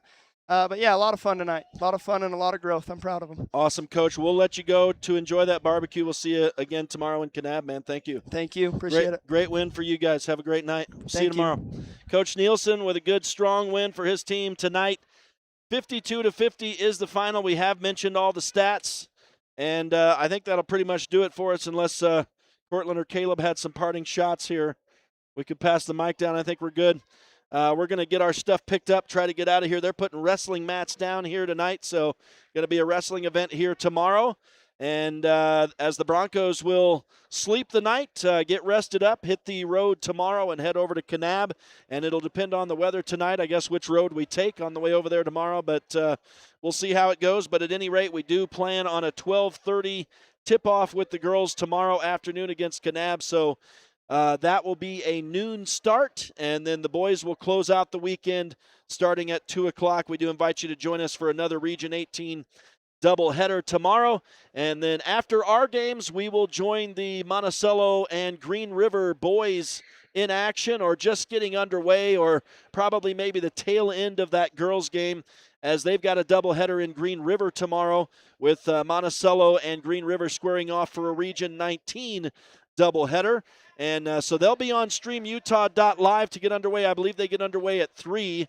And then when we get done on the radio with the boys' game tomorrow at Kanab, we'll send it over to Green River for that for those broadcasts to finish it out. I think that'll be David Boyle on the call over there. So that's what's on tap tomorrow. A lot of basketball still coming up for you this weekend. We thank you for joining us tonight. It was a very fun one. Thanks to all the sponsors. You make the broadcast possible. We couldn't do it without you. Thanks to all the listeners and the viewers tonight. You're the reason why we send this all home so you can listen and see it. And so we'll see it tomorrow in Kanab. Thanks to Caleb and Cortland here tonight on the StreamUtah.Live side. On behalf of Cortland Lyman, it's Rhett Sifford saying so long from Parowan. Have a great rest of your Friday night, high school sports fans. High School Hoops is a production of Red Rock 92 Sports and StreamUtah.Live. Tonight's broadcast was brought to you by Anderson Oliver Title Insurance Agency, San Juan Building Supply, Blue Mountain Foods, Bradford Tire, Desert Rivers Credit Union, San Juan School District Adult Education, Diamond Propane, Colleen Kays, Four Corners Homes, San Juan Counseling, Holiday Construction, San Juan Health, Crowley Construction, Northern Electric, San Juan Insurance, Dependable Auto Repair, Precision Rehab, Red Mechanical, San Juan School District CTE Programs, Diamond Designs, Blue Mountain Hospital, Energy Fuels, San Juan Public Health, Emory Telcom, Red's Ace Hardware, Canyonlands Tire, Empire Electric, Flights Gymnastics, Utah Navajo Health System, Utah State University Blanding, San Juan Pharmacy, Four Corners Regional Care Center, Jones and DeMille Engineering, Napa Motor Parts, San Juan Credit Union, Primary Residential Mortgage, and Westcott Motors. We're the home of live high school sports coverage in southeastern Utah, Classic Hits Radio, Red Rock 92, and StreamUtah.Live.